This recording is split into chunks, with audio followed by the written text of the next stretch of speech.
Okay, welcome everybody to our symposium or roundtable of beautiful divine feminine goddess women here today. I am so excited to be here today with all my beautiful sisters.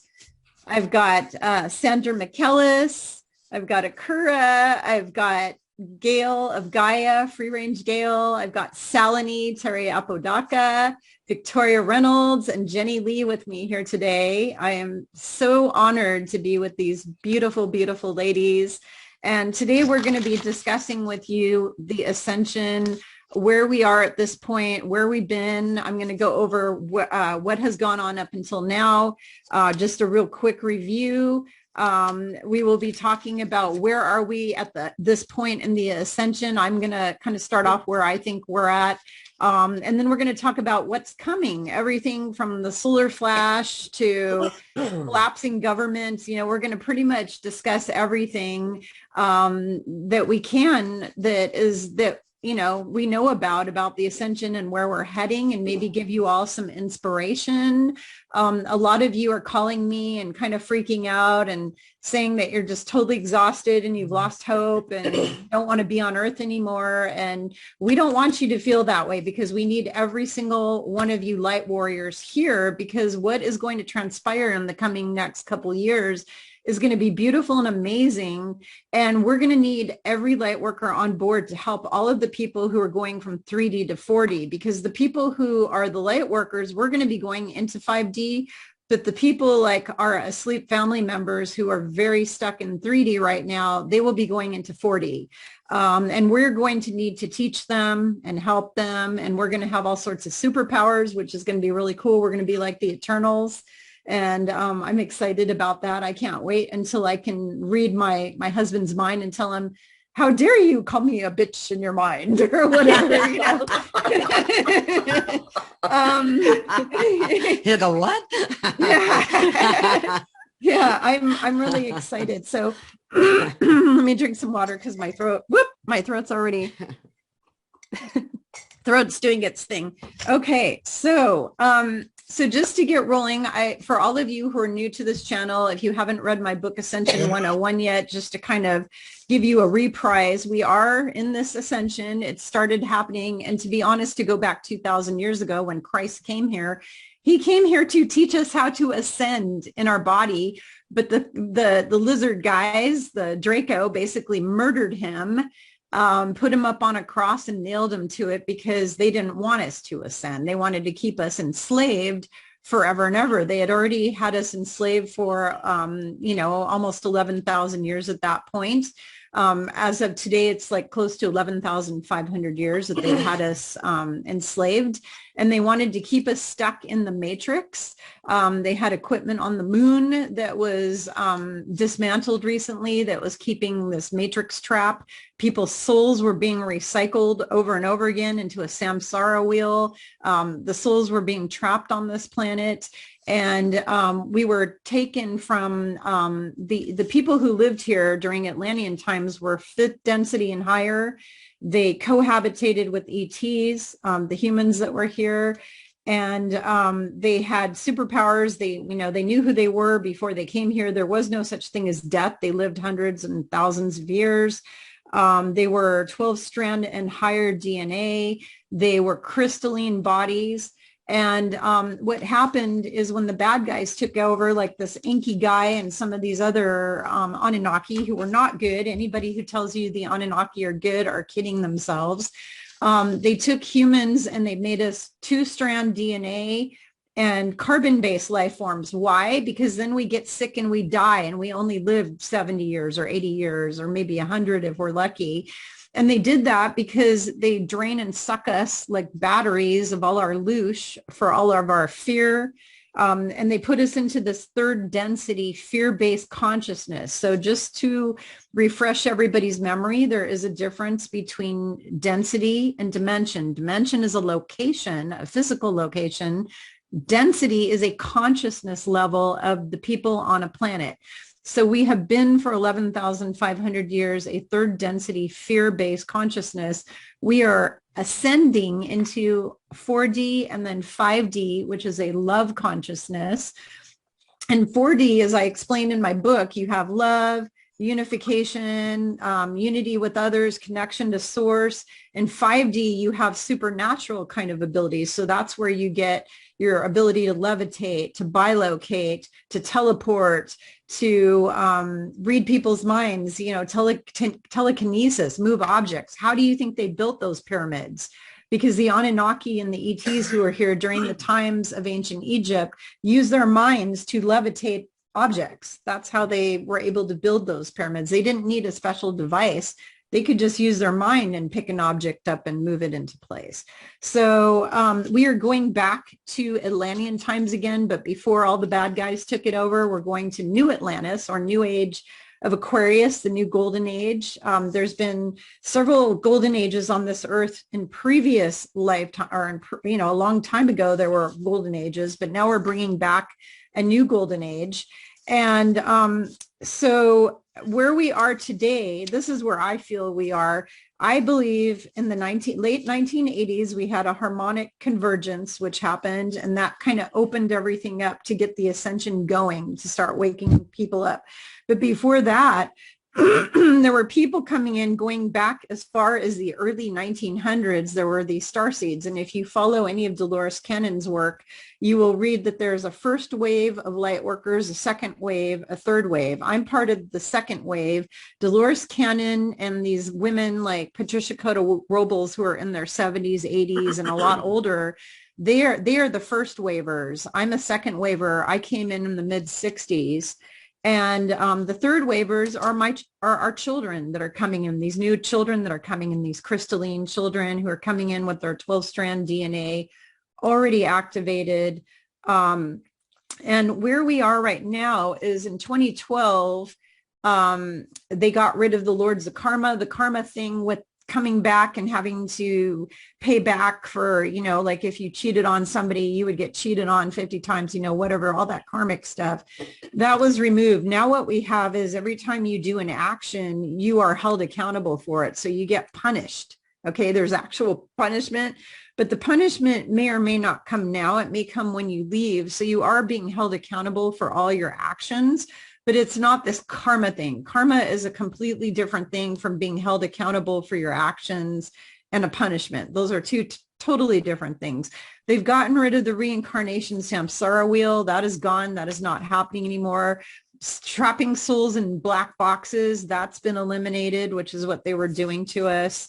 All of these things have been eliminated. And starting with the ELECTION, I'm not going to say the word, where we voted for certain people to go into the office. That was kind of part of what we call the Great Awakening. So the Great Awakening and the Ascension are all the same thing. Okay. In order to ascend, we had to wake everybody up on this planet. So stage one was the ELECTION with the two guys in office. And the next step was that, Plan DEMIC virus that they launched on us. That was stage two. And that was when they were doing their depopulation agenda, because they're trying to shrink us from down to 5% of the population. So we have that going on. And so people are waking up in stage after stage after stage after stage. And now I want to say, and I'm going to go around to all of you and ask you what percent of the population you feel is awake now. I feel there's like 30, maybe 35% are awake of the world population right now in some manner or form. Maybe not completely awake, but at least a little bit awake. I think everybody on Earth, 35% is at least a little bit awake to the fact that our world is not what they thought it was. So today, what I'd like to do is I'd like to cover, and I'm going to cover each one of these topics. We're going to go around, and each one of these beautiful goddesses is going to get to answer, what she feels, where we are with this, what to do about it, give you guys tips. We're going to give you lots of tips to go away with today so that you have like a plan. You're not just going away feeling lost, because I'm different from a lot of these YouTubers. Every one of these women who are with me, number one, the reason I picked these ladies is because they're my sisters. Number two is because I know that they speak the truth. They stand in the truth always. They're not phonies. They're not hijacked. They don't have demons. They don't have archons. They don't have anybody manipulating and pulling their strings. They're not working for Team Darkness. That is why these ladies are on here. 90% of the spiritual people and truthers on YouTube right now are either phonies. They've been hijacked by bad ETs, by grays, by demons, by AI, or they're just playing for Team Illuminati, you know, whatever. But there's only 10% of us left that are still standing, that are actually speaking the truth on a daily basis. And so we are going to go into all of these questions. And the first thing I want to cover is Enki. Okay, this is a guy who, him and his brother, Enlil, I think his name was, or something. They're the reason we are in our position today. But there is a lot of people that are saying that these guys are good and that they've come back and that they're going to help us. I don't trust any of that. I call bullshit on it. And so I want to go around to each one of you and ask you, and I'm going to start with Sandra McKellis. What do you know about Enki and Enlil that you want to share? Is there anything you know about them? You know, I've heard a variety of different flavors and philosophies on both of them. And every time I go to check in, Spirit won't let me get real deep into it because it's a distraction for me. So lately when I've been hearing, you know, Enki could be the father of all, I get up and I start laughing going, who's your daddy? Who's your daddy? You know, you're not my daddy. You know, I want to know who my mother is. So I just sort of, that's just how my higher self, which is me, and all my guide team, which is me, we laugh at a lot of things because it's like, okay, next, because there's going to be another version of something along with it. And you know, you made a good point about those people that have been tainted. You know, they've been tainted on their communication. And I've known that's been around for a long time. And there's people that feel like they need to report out. So they'll pick up on someone else's information and embellish it as if now they're getting that information. And I'm a firm believer, I have nothing to say unless there's something to say. So, yeah. So, yeah, I don't know who my daddy is. Next. That's so funny. Sandra Kura in Germany. What do you think about this Enki guy? What do you feel? And I know, and just so you all know about Sandra Akura, she was trapped in the 4D with her twin flame Marcel. They were basically almost dead. The cabal has been attacking these poor people forever now. They keep coming after her because a lot of them are stationed there in Germany and they just don't leave her alone. And they had a near-death experience where they were stuck in 4D and they got to see the false Ashtar and all of these false, you know, these beings, these false light beings, you know, Lucifer, all of these beings that have been messing with humanity. She got to physically see them in person, like live and in person in the hologram. So please share with everybody, what do you know about Enki? Because I know that you know a lot about this stuff. I just can say they all work together. They are a team, but they are in a fight with each other as well. It's like they are always in a war with each other, and it's about how is ruling over Earth. Is it the Draco agenda, the reptilian agenda, Anunnaki agenda? And it seems like there are enemies, but they are a team. But they are in a war with each other. This is what we saw last year. And what I feel is they changed their strategy to attack us. They use AI mostly now, technology. And I feel the same. They didn't change. Nothing has changed. And they try to, what I feel is they try to pull so many spiritual people as possible with them, because actually they descend. It's like they go down and they want to take so many souls as possible with them. This is what I know about the Anunnaki and about Enki. It's like this is their last trial. They try to do the same like in the Egyptian times. Yeah, to celebrate themselves as heroes, you know, that people fall for them. And I saw also holograms last year. They looked like Pleiadians. These were Anunnaki discussed themselves as Pleiadians to confuse people completely. They looked very kind and lovely, but they were not good. That's what I know about them. They are very intelligent because they created us. They know us. They know how we feel, and they trigger us on our matrix programs. Mm-hmm. Wow. Wow. What you just said about the Pleiadians, I've had that experience before. Like I've seen ones that they weren't good and they were disguising themselves. So I know who that is. And I basically tell them to F off. Yes. I'm like, get out of here. I'm not interested. Yes. Last year, as we stayed in this dimension, a few of them appeared. They had blue eyes and blonde hair. Yeah. Mm-hmm. And they were so over nice. And it was so, you know, yeah, that's not true. So overnight, they were always nice, but you felt their cold energy and how they spoke to us. And then I received, these are Anunnaki mixed up with Pleiadian DNA, the mixed races. Wow. That's, oh my gosh. That just blows me away. So, okay, I'm going to go to Gail of Gaia. Free range Gail, what do you think? And you always look so adorable with your little cap. Oh. I love your cap that you always wear. That's like your like insignia or whatever you always wear. Exactly. Yeah, I love it. So anyway, thank you. I appreciate that very much. And one of the things that I was thinking about in Enki and in Lil, we have been lied to about everything. And everything is inverted. Their up is down and down is up and so on. But one of the things that always came through to me with Enki and Enlil being brothers and doing what they have done to humanity in terms of dumbing us down, altering our DNA, they're both slavers.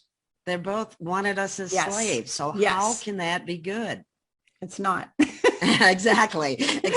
So, you know, they're not our father. They're not the creator of our souls. They were involved with taking our avatar and manipulating it in such a way that they were able to shut off our sixth chakra. So we had difficulty connecting to our supreme consciousness, the universal mind, God, whatever you want to call it, but nonetheless, or Yeshua, they're not good. They can't be good. Would you be involved in trying to make genetically alter an entire race of people so that they would be your slave?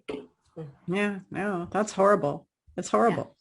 Yeah. So that's where I come up as far as they're concerned. They're not good. Right. And they never were good, but they did try to pass off Enki as being the good guy out of the two of them. Right. And it's just he was a slaver too. Yeah, it's like the good cop, bad cop thing, but in the end, they're both cops. Exactly. Yeah, that's a good analogy. Very good. Thank you. Yeah, they're bad. They're just bad news, period. There's nothing relatively good about either of them as far as I can see. So. Exactly. And taking away that many strands of DNA, oh my God, come on. Right? And think about the people who were here who were 24 and 48 strand, because not everybody was 12. There were even beings here that were 24 and 48, and they screwed with them too. I mean, they screwed with everybody. What I always wondered is, how did we fall prey to this in the first place? Yeah, I still don't know that answer. I'm waiting to find out. I haven't gotten an answer from my team on that. I ask that all the time. And I think it's because the answer is too complicated. It would blow my brain up or something. I don't know. That might be a good thing to talk about in a future video, huh? Really. Yeah. I've been wondering that all along. I mean, what happened? How are we so stupid? I hate to use that word, but how are we so gullible? Let me put it that way. But, humans come from a heart base and they just don't expect these nefarious, dark, evil things from anybody, because we were created in love and we were created in freedom and we were created in everything that this planet in 3D seems to want to squash push the other way. Squash. They want to squash out your light. Just like when my father passed away, he came to me through a friend of mine who was a psychic medium, and he said he was worried about a certain person in my life wanting to squash my light out. And that's what they want to do, is they want to squash out your light. Right, exactly. And then another thing Yeah, that I think happens to a lot of people is when you carry a lot of light, you trigger people, you trigger their demons. right. and, Yeah. Their and then shadow they have side. problems. You're Yeah, triggering their yeah, shadow is what you're yeah. doing. Okay. Absolutely. So Salini, what do you know about Enki and his brother, the two evil twins? It kind of reminds me of Thor and his brother in a way. Like the story of it reminds me of the Marvel story with Thor and Loki, you know, the good guy and the bad guy. You know, it reminds me of that. But honestly, both of them are troublemakers. In the end, they're both troublemakers, you know, but they try to say one's good, one's bad. And realistically, they're both idiots. What do you what do you know about this? I wouldn't consider myself an expert on Enki and Enlil. I have heard of it. And my feeling is that I was never drawn to them because they do not feel like real light forces. They always felt like just some story that people wanted to tell everybody. And what I've learned is that a lot of these dark forces, and even the light forces as well, but the dark forces will take different forms based on different times in history and different cultures to appear. And sometimes they want to appear benevolent to try to deceive and seduce people. So, you know, I take the hit from within, and the hit from within is that don't waste any time with Enki and Enlil. This is not something that you want to spend time focusing on. I focus on the divine beings, the divine mothers, and those forces of light and archangels and healers and ascended masters who have guided us to this ascension. I've never felt once that either of those two characters had anything to do with anything positive regarding our ascension. So I just have ignored that as a topic. I see it pop up from time to time, but you know, I get a hit that you don't need to waste any time on this. It's not real, or it's not positive. And you know what, is it Free Range Gail? Is that your name? I'm sorry, just meeting you No, for it's the. Gale of Gaia is what I go by, but Okay. Gale is, yeah, Well, it's you not asked free a range. question, which I think is important to answer, is that how did we get to this point? Mhm. Well, we got to this point because we were the highest beings in the universe. We were an experiment by Creator to create a perfect being with the best of all the other alien races in the universe. So we do have alien DNA because God was continually creating and trying to create a more perfect species. So we became the highest species in the universe, and that drew in dark forces who wanted to steal our DNA, corrupt our DNA, and take us down. You know, I mean, how many times are you around people who are jealous and want to take you down? It's the same thing. You know, these other races, like, why can't we be human? We want to do it. And like in the case of Lucifer, who a fallen angelic, whatever you want to call him, is he wants to remake humanity into his own image. And so there's an alteration of the DNA, which they're now doing, making their grand experiment with the, you know what, hokey pokey, to Yeah. try to permanently alter our DNA so that we can never ascend into our true divinity.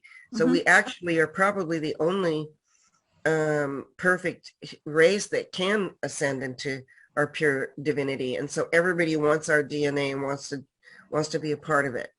The ascended races don't want to interfere. They're happy for us, but the low races are trying to interfere so that they can take over this grand experiment here on Earth. I don't know if that answers it for you, Gail, but I believe that's what's happening, and I believe Creator's allowing it because it's a free will universe here, and that we have to choose on our own to ascend, and that those who don't make that choice will have to be recycled into another 26,000 year Yuga cycle.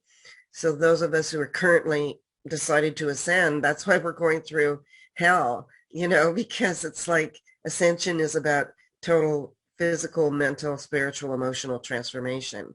It's alchemy at the highest level. So there's a lot of sometimes suffering involved and difficult experiences involved. Wow, Selene, the whole time you were talking and saying all that, I was getting goosebumps and chills because you hit everything so dead on. You were just like right on the mark. That was so good. Like I loved your whole answer about that. That was just so good. Yes, so thank it was. you for Thank that. you. I'd like to thank you as well. And Yeah. I just, that's really a good point. Yeah, More than that's one excellent. good point. That's excellent. What you Yeah. just said was just so Yeah. right on the mark. That Well, was they want to perfect. hijack us, you know, Yeah. they hijack everything good about us and claim it for themselves. That's what Lucifer is doing, you Mhm. know, and that's what the whole Baphomet agenda is right now that's happening Mhm. on Earth. Yeah. Is I think he wants to remake everybody into his own image. Go ahead.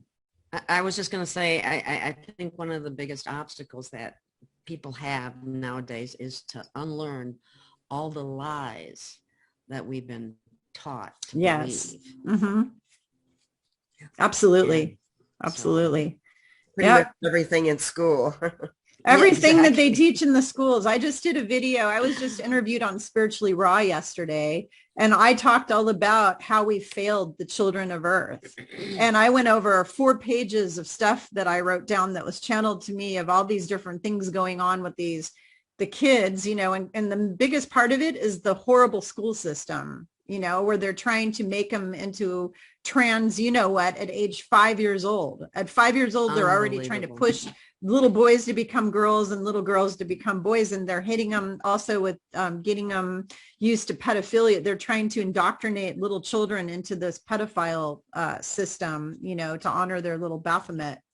And I think that's so important that we get that stopped, because that's what happens. That's what programs people. You know, the school system has been responsible for programming many of these negative thoughts, agendas, and all of that into us. And, Well, and all of us, because we were all a product of that system, except for, well, Sandra, in Germany, Kura, I don't know if your school system is just as evil as the US school system or not. Do you feel that the German school system is pretty bad? Yeah, very bad. I feel the Nazi energies coming through strongly, very strongly till they, yeah. So school was horrible for me. And it was a German video. It's a young man. He lives in Berlin. He makes some tests with people, and he showed them pictures of, you know, transgender and how the adults are reacting. And he asked them, what do you think? Is that a good teacher for school? And then he shared these pictures. And the most of the adults said, oh, he looks cool. And he was a monster with horns. And they said, it looks cool. Why not? That's just art. So what? Really? And you want to have this guy in the kindergarten? The most of the people reacted like that. Then he shared these pictures with children. So what do you think? Oh, mommy. They were scared. And their own parents said, this is just art. you know what, that's It's kind the of German what energy. Yeah. they were doing that here too. They would have bringing drag queens into school settings and having them make presentations to children. I'm going, and some of them had these big horns and all that stuff like you were talking about. And I'm going, oh my God. Well, this is an attempt to hijack the reproductive process. They want children to carve up their reproductive organs before they're old enough to realize the true agenda, so that they can't reproduce, and so that we lose a generation, and it's one step closer to depopulation. And I went to school, by the way, at Kura in Germany. I was an exchange student, and one of the things that stood out in my mind, I don't know if it's still happening, was how we were forced to watch constant Nazi films so that we would never be Nazis, you know. So I must have seen 300 films about the camps and all the Nazis and everything, which I thought was a good thing, because people are now saying it never happened. So I don't know if that's changed and if people are now supporting the Nazi agenda. Is that happening in Germany? I don't know, but when I was a child, we had to watch these documentaries as well. And we visited also the places with the bus. So we were always infiltrated with the old shame, guilt because of you, the Nazi thing. So I don't know what's going on now, but yeah, the transgender movement is coming. Yeah. Wow. So Victoria, before we go to, because I know Jenny's going to give a whole synopsis on this Enki stuff. Victoria, what do you know about Enki, and what do you think about the whole idea of the Enki and the Enlil and how they're coming back to help us supposedly, which is a bunch of baloney. I don't know a lot about them. Yeah. I know that it is not part of my role to dive into the past. Right. I'm here to bring light into the present and help create the future. What I do know about them, one, I want to point out the parable of the Garden of Eden, which we know is just a story, and it's a story about how fear came to the planet and how our DNA was actually changed. So the supposed serpent in the garden was actually the genetic manipulation of humanity.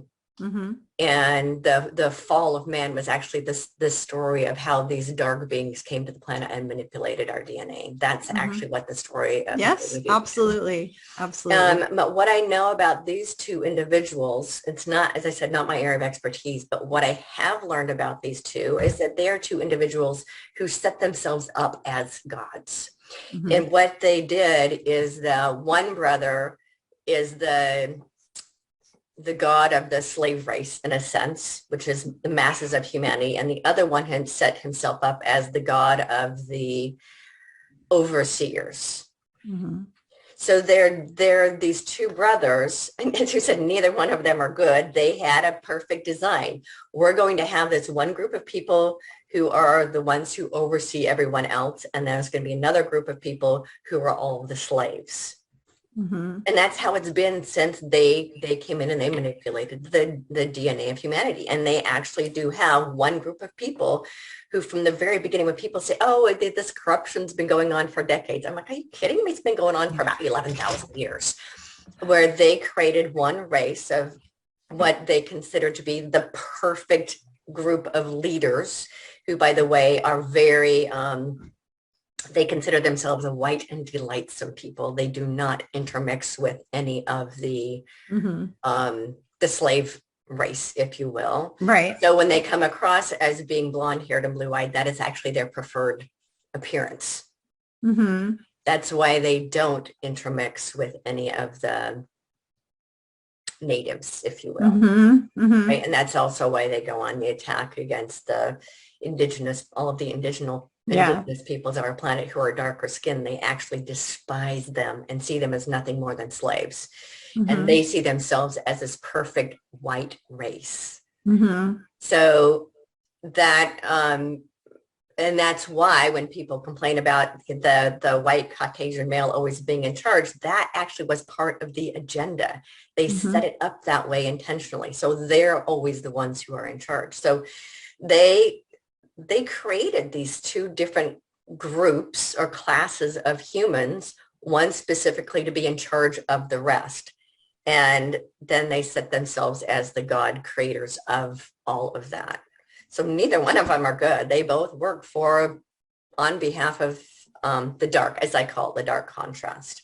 Mm-hmm. And so people have got to stop thinking that either one of them are good. They work together as a team.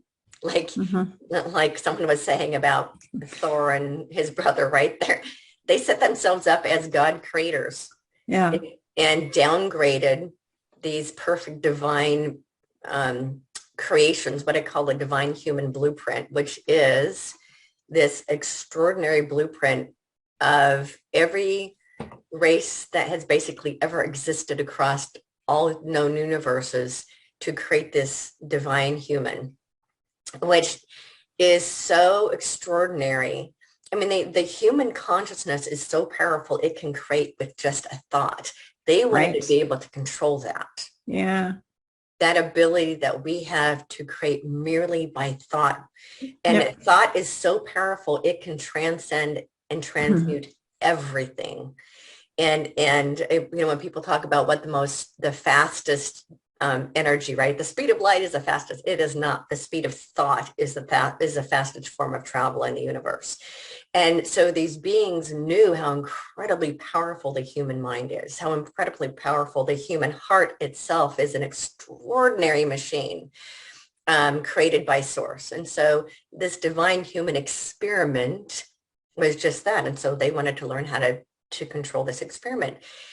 So there's that. And then there are also, Lucifer, who is the god of false light. They all work together on the same team to try to control this experiment.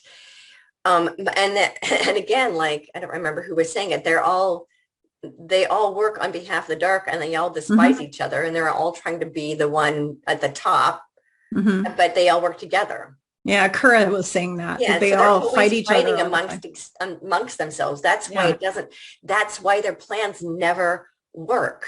Right. Because they're constantly shooting themselves in the foot, and they're constantly battling against each other, but they're on the same team. Because they're all narcissists. They're all self-serving. They're not trying to serve the collective. The only way you can come together as a team is when everyone on that team is trying to serve the entire team. When everybody's trying to serve their own self, it never works. It's so funny. The visual I'm getting is that they're all on the same team, but they're all trying to be the superstar. Yes. So you can't get that. Not everybody gets to be the quarterback, but they're all trying to be the superstar, the MVP on the team, and it doesn't work that way. That's why their plan is continually failing, and they have to keep repeating the same story over and over and over again, because it's impossible for them, but it's impossible for the team to win. And so it's important for people to understand the story of Enki and Enlil. They're just another one of, it's another piece of the dark puzzle. They're just another player on the dark team. And none of them are creator gods. They like to think they are. They want to put themselves in that position of being that, but they're not. And human beings have got to stop worshiping any and all of them. Right. Because none of them work on behalf of the light. Yeah, just like people worship celebrities and sports stars and all that kind of stuff, or they worship money. So the guidance I got a few weeks ago is that time of worship is quickly coming to an end. And I think it's really important for people to understand that also includes all of us on camera, because there are people who, it cracks me up. There are people who meet in person. They're like, oh my gosh, Victoria, I can't believe it's actually you. I'm like, don't you be doing that hero worship stuff with me. People do that to me all the time. I'm not here to be worshiped. Don't even go there. The time of worshiping other people is over. And the time of putting other people up on this pedestal is over. That is all part of the old reality. This reality we're moving into, the only thing that exists is all of us working together for the highest and greatest good of all concerned. None of us above anyone else. Right. Yeah, that's what Yeshua always says. When that whole hero worship was created in the fear-based reality to keep some people above the rest, to keep Enlil's people above all of Enki's people, right? That is over. We're also moving out of this being a learning planet and restoring this planet to a paradise. And so when people say, well, like that humanity is here for the learning experience, that time is over as well. And agree with that. So for those who are incarnating for the purpose of learning, they will actually go to another planet that is a learning planet. This planet is no longer a learning planet. And we are going to be cleansing everyone from this planet. The planet herself, is going to be cleansing everyone from the planet that isn't here to be a part of peace on earth and paradise. Right. Awesome. So anyway, that's all I know about Enlil and Enki, is that they are these two brothers who created the slave race. And that created the slave race and the superior race. And they don't necessarily battle each other, because they're like, okay, I'm the god of all the leaders, right? And I'm the god of all the slaves, and we work together as a team. You got to have the leaders and the slaves, right, to make the whole system work. And we are putting an end to their system. Right. Absolutely. We're done with them and all their baloney. Absolutely. So okay. That's all I know about them. And people need to stop looking at either one of them as if they're gods, because they work on behalf of the darkness, both of them. Yeah. So there's people. So just so you all know that there are people on YouTube who are very followed spiritual people right now and in the ET community, spiritual community, truther community, whatever you want to call it, that are telling everybody that Enki's this good guy that came back to save us. Bullshit. That's all I have to say. Not true. Well, he's telling people that because he wants to retain his position of control. Yeah, exactly. And it might be that these people on YouTube, I'm not going to name names, are just either confused or they've been tricked, that they're totally bamboozled by him. You know, he bamboozled them and made them kind of like how, you know, these reptilians shapeshift and convince people that they're these perfect little humans when they're not. You know what I mean? They're tricksters. They remind me of leprechauns. You know, leprechauns play tricks on people. They remind me of that. You know, they're playing tricks on us. You know, they're tricking our mind. They're faking our mind. You know, like what Sandra Kura in Germany saw when she went into the 4D. They present a holograph that they are this one thing, but they're really hiding behind that, and they're really these evil beings that are hiding behind a phony holograph to bamboozle us or trick us into thinking that they're these being of light, and they're not, and they never will be. They never will be that. So anyways, onward and upward. Jenny Lee, I saved the best for last. And the reason I saved Jenny Lee to last is she requested it, but she requested it for a reason, and I'm in agreement with this. Jenny is like the most analytical person I have ever met in my life, next to my husband, the engineer. She analyzes everything. And so when she presents on a topic, she goes into the real deep, detailed nitty gritty, because that's how her mind is very, very, very sharp at dissecting everything and putting it into where it, you know, should go. So Jenny, I'm giving you the stage. Share with everybody what you know, because I know you know so much about this. So the thing is, you have to look at them as spoiled brats. They didn't get the attention they need. They didn't get the area that they need. And they didn't get the control that they need, and act like adolescent children. Then you go down to a world of humans that they have limited veil of understanding, and they work on the ego.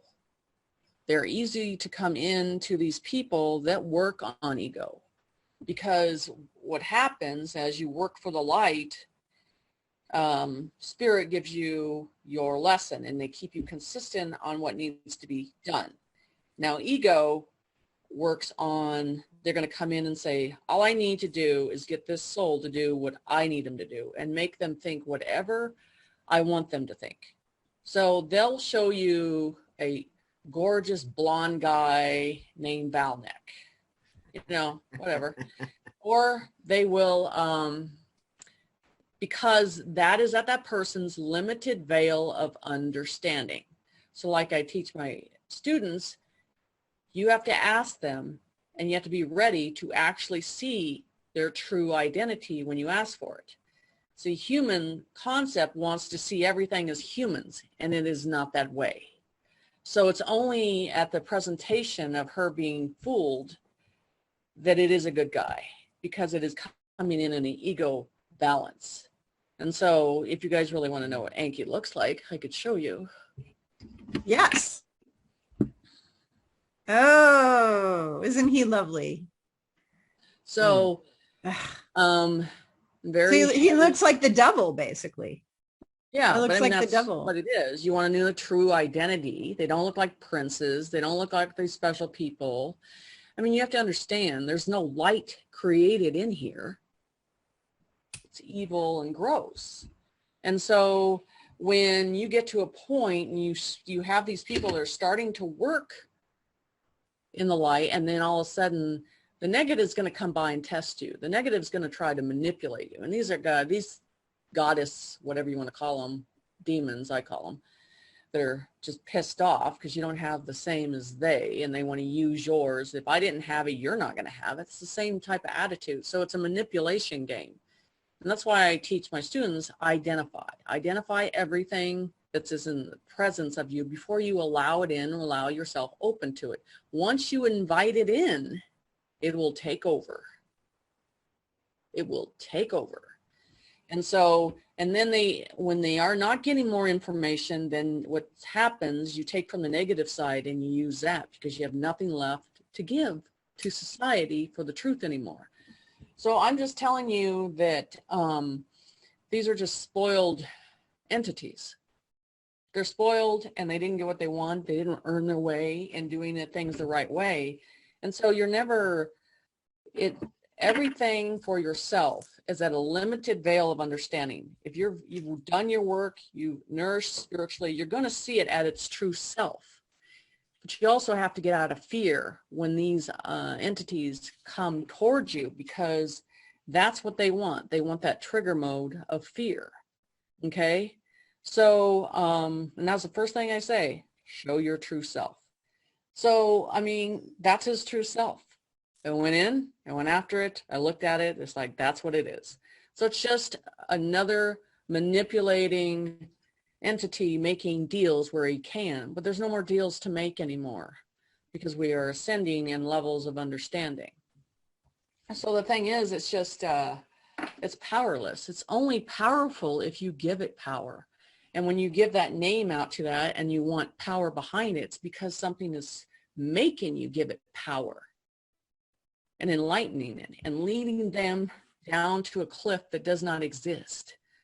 So you got to get back to that oneness and dismiss it and don't give it its power. That's the whole thing about this. Everybody on this planet has a veil of understanding, and you have to figure out where your limitation is, and then from there evolve from a higher frequency of that. Mm-hmm. So I don't have these issues that a lot have because I identify right off.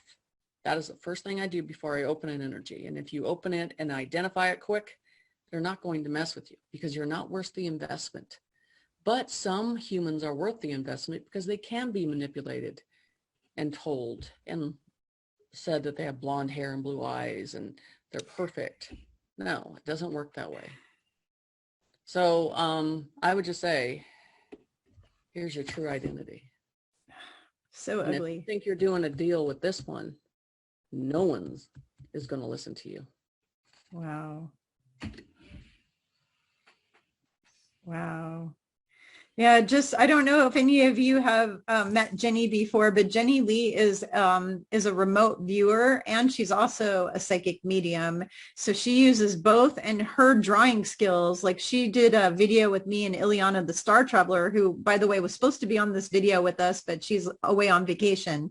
I'd invited her to this and she's away on vacation, so she wasn't able to be here. But we did a video on Atlantis, and Jenny Lee did all these amazing drawings of what Atlantis looked like. And none of the three of us had shared our information with each other beforehand. Like, we'd never discussed Atlantis. We all came together for the first time talking about the subject, and all three of us matched the information 100%.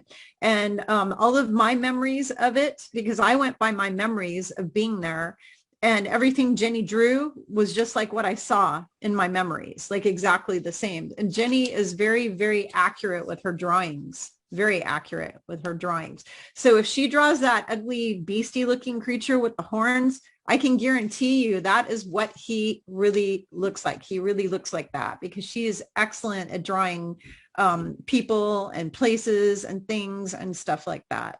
So I just thought I'd comment on that, because your drawings always blow me away, because Jenny and I talk a lot, and she sends me all kinds of drawings of stuff she's working on, and everything she sends me is just amazing, amazing stuff. So it's a team behind me. Yeah. Yeah. So do you have any advice, Jenny, then to people, like when they hear this information, what they should do? Like, should they just let it go and just ignore it, or should they review? I mean, what should people be doing with this? If you give it consideration, at that moment of consideration, you're allowing it in. Mm-hmm. So, and that's why when you hear the name, it just goes boom, fast. So it's like anything that's demonic. If you give it your energy, it's going to find a way in. If you give it your time, it's going to find a way in. It feels that that is a good investment. Mm-hmm. And that's how it is. If you identify it and you're just like, nope, there's no way.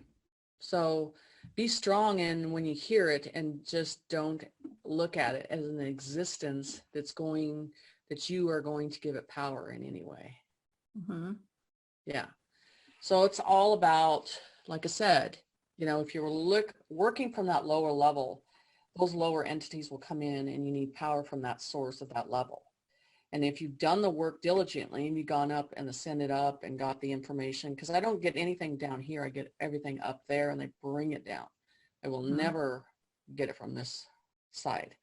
So, so what you're doing is and I've already explained there's doors to go, that you're safe to go through the door. Sandra knows that. And that they don't have anything trying to attach to you, because they don't want you to get the information. They don't want you to ascend and have the information on your own, because the whole thing that has happened with this Anki and his brother and all that stuff is Prime Creator finally has your attention of you connecting with them only. Mm-hmm. And man has been in the way. The church has been in the way. Money's been in the way. Ego's been in the way. And now you have a chance to go up and down, and you don't need anybody. You don't need to idolize. You just go up after it, period. Mm-hmm. Everybody has a choice. Yep. So as to the events of the day, so to speak, it's best for people to be an observer and not get involved in opinions about some of the stuff that's presented. Absolutely. Absolutely. And I have clients that I'm working with on a daily basis now that are just lamenting over the stupidest baloney. They're like, oh, Kimberly, if I don't have a Bible because you say the Bible's all a lie, I need a Bible. I've got to have a Bible. What Bible do I read? What should I read? And, no offense to all of those people, but the fact of the matter is that you can sum the Bible up into one sentence, and that's don't be shitty. Why do you really need a book that tells you to be a kind, loving, compassionate, nice person? Because every story in the Bible tells the same thing over and over again, which is be kind, be patient, be respectful, be loving, be compassionate, be forgiving, over and over, story after story. And they all do the same thing, whether it's a psalm, whether it's a prayer, whether it's whatever in the Bible, it's all sums up to the same stuff. What should you follow? The 10 commandments. Don't kill, don't covet, don't go having sex with your next door neighbor when you're married. That kind of stuff is really valuable information. But why the frick do you need a stinking huge book like the one that I inherited from my mother-in-law that's like this thick to tell me over and over again 500 million times that I have to be a good person? Why can't you just go be a good person? Why do you need a book to tell you that over and over again? People are getting their minds wrapped up and overwhelmed with stuff that is not going to help them ascend. It's totally blocking their ascension. And so speaking of that, what I really want to go into, Jenny Lee, are you pretty done with that topic? Are you good? Yeah, I mean, okay. Because I want to talk about all these distractions they keep throwing at us, like the psyop of the shape of the earth. And who gives a flying frick what shape the earth is? How does that affect my life today in this moment? Is it going to put food on the table for my children? Is it going to pay my medical bills that I have stacking up? Is it going to fix my car, that needs $1,000 of repair? I just recently had to go get rid of my car and get another one because the repair bill for the old one was too much. How are these things going to impact me in the now moment, as Lori Ladd talks about, the now moment, the now moment, the now moment. In order to ascend, we need to be really mindful and stay in the now moment. So there's all these distractions that the dark keeps throwing on the TV. You got the Roe v. W. You got the Johnny Depp case. You've got the UKR, country that's in a WAR, that thing going on. You've got all of these different things going on, and it's all about distracting and distracting and distracting us, lowering our vibrational frequency to block our ascension. Because if you're all wrapped up in this fear porn and baloney, or even all of these psyops, like, oh, even the Enki thing, it's another distraction. It's just another distraction. And now the newest thing is this telescope that's out in space. And I will admit that the pictures that the telescope are bringing back are very beautiful and really amazing, but they're still not revealing the truth to you on the news about the Galactic Federation or anything. I mean, they're still perpetrating the same lies and the same misinformation, and they're not revealing the truth about anything. Nothing. Absolutely nothing. It's just distraction after distraction. And what I do with my clients is I get them back on track again. What are you doing in the now moment? Right now, you should be connecting with source and getting all your answers directly from source, from creator, not looking over here and looking over there. And then, all of that. So I wanted to mention that, but the thing I wanted to also talk about, and I want all of you to chime in on this, is how all of these people are expecting somebody to save them. Okay. They want somebody to save them. We are here to save ourselves. And Victoria has said this over and over again in wonderful ways. And so I'm actually going to go backwards here and back to Victoria. Victoria, do you want to share with everybody what you always say about all of this, about all of these people, waiting for an orange man, bad guy to come rescue them, or, the guy that wears the cap, that guy in Florida, they're waiting for him to come rescue them, or a military to rescue them, or a group of ETs to come rescue them. Tell everybody what your feelings on that. Well, it starts with this whole belief that human beings have grasped onto for thousands of years that Jesus is coming back to rescue them, right? Mm-hmm. It ultimately starts with that. And here's what I share with people. The reason that the planet has gotten to the point that it's in is because people have kept waiting and waiting and waiting and waiting and waiting. And the more we wait for someone else to rescue us, the worse the issue gets. So people have been waiting for Jesus to return for forever, right? And while they're waiting to be rescued, the dark side's like, woo, we get another round. And so they're still waiting. They're waiting for Jesus to magically show up in a poof of clouds in the sky. That's not going to happen. Nope. They're waiting for Orange Man to magically reappear. That is not going to happen. Mm-hmm. And now it's this whole Enlo Enki thing. Seriously? Still waiting for someone externally to come in and be the savior. Fix your problems. Yeah. Right. Mm-hmm. What people need to understand is that every single one of us is God consciousness having a human experience. We actually are the ones we've been waiting for. We've been talking about this for decades in the spiritual community. And people have got to understand, we, the people, are the ones we've been waiting for. We have to stop waiting for someone else to be Prince Charming and come to our rescue. Mm-hmm. We incarnated intentionally to rescue ourselves.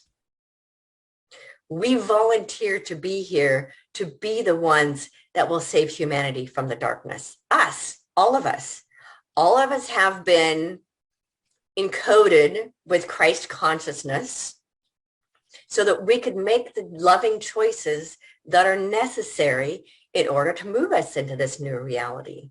We are all the divine intervention we seek, every single one of us, because divine love through each of us makes all things possible.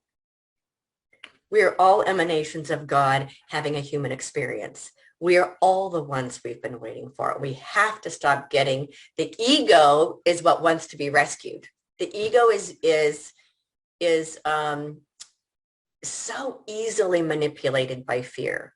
The ego is constantly being bombarded with this message that we're not good enough, that we're not worthy enough, that we're not capable enough, that we don't have what it takes, so that we need a leader, which is, remember, Enlo and Enki created this whole deception belief that we need leaders. We do not need leaders. This whole idea that human beings need to be led by someone else is part of the false story we've been told.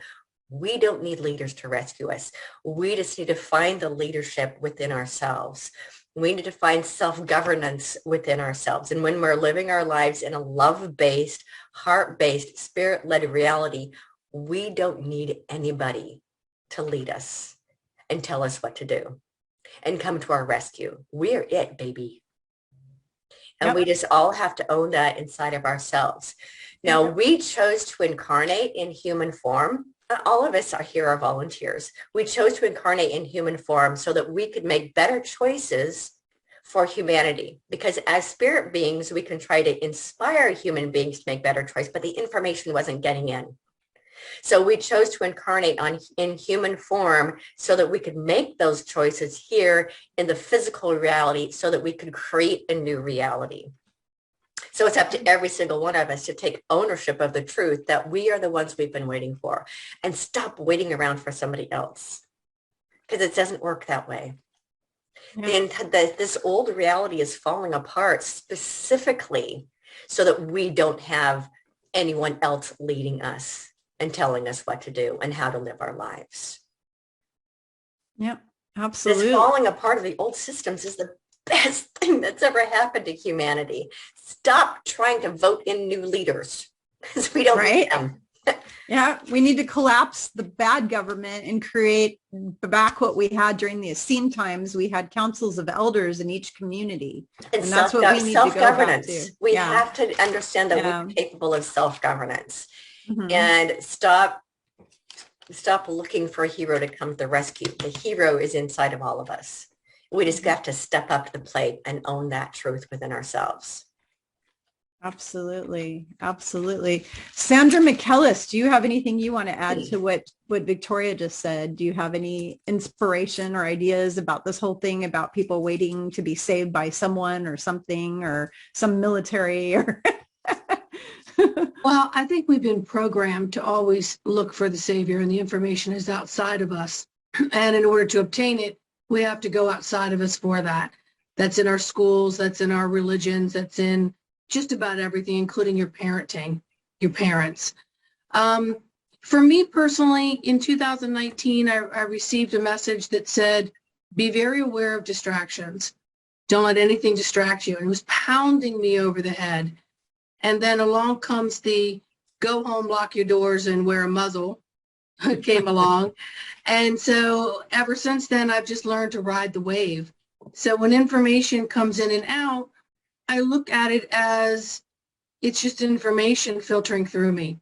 And I can't hold on to any of it if it doesn't resonate well with my own vibratory system. So being a child of religious family, I always knew that this reality was very different than what it is. It's just kind of nice to see people starting to catch up to that. And speaking of that, so for me, again, if I don't have anything to say or react to or respond with, I say nothing. I am an observer of it all and not allowing anything to own me, and I own nothing else except for my own reactionary responses from within my God self. And that always comes from the heart. And then things need to make sense to me. So information coming through has to make sense. So when I hear people out there, calling themselves the leader, I look at them and I think, wow, we could all be commanders. We need more than just one leader, And so this variety pack is now coming about, where people are being able to look at this now and say, oh, okay, well, a little bit of what that person says makes sense. A little bit of what this person makes sense. How does it actually make sense to me? What part of that information is mine? And stop looking for it being in one being to run a nation or a state or a council. Every single person's input is valuable. So that's how I see it. No distractions. Awesome. Akura, did you want to add something to this? Yes, of course. It's so simple because we were born with this connection. So I'm so inspired by children. When you observe children, they are staying in the moment and they express everything and they are so honest. So, and it's like we are going back to a little bit to the consciousness of a child. When we go with the ascension, it's like we see through the eyes of a child again. It is so, so simple. And children, they stay in the now and they express everything. So when they fall down, oh, they're standing up again. So, and they just do it. That's it, to reclaim your power finally. So ascension, I feel, is so simple because we were born with it, with this connection. Right. Right. And Have children are an excellent example. They really Mhm. are. Like they can even get mad at each other when one moment and two minutes later, Yes. everything's okay again. You know, it's just they don't dwell on it. And we as Yeah. adults tend to dwell on it. we Yes. fester. We fester on things. We like let it just burn and burn and burn. Of course, this is inspiring me, and I trust my impulses to navigate the storm as best as I can. I receive impulses, then I have this pull in my heart, and then I know what to do, and then I receive visions. And when I go for these visions, it's like, okay, so then I know I'm safe because it's the way of source or it's the way of my soul.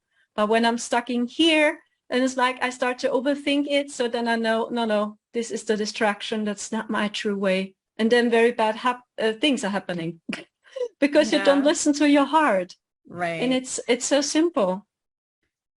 Absolutely. Salini, what do you feel about all of that? Oh, you're muted for some reason. Yeah, sorry. Oh, okay. Goodbye to my roommate as it was leaving. Yeah, I think the whole purpose of what this awakening is about is to empower each of us individually into our divine self, not to become attached to new leaders. That's not to say that we don't. I agree, we need council of elders, we need some local government, simple things like fire and water and sewer systems, stuff like that. We need to be managing. We need a team for that. Mhm. But we don't need some big gigantic one world leader like Mr. Schwab, that guy. Mhm. The James Bond villain. He's a James Bond villain. Yeah.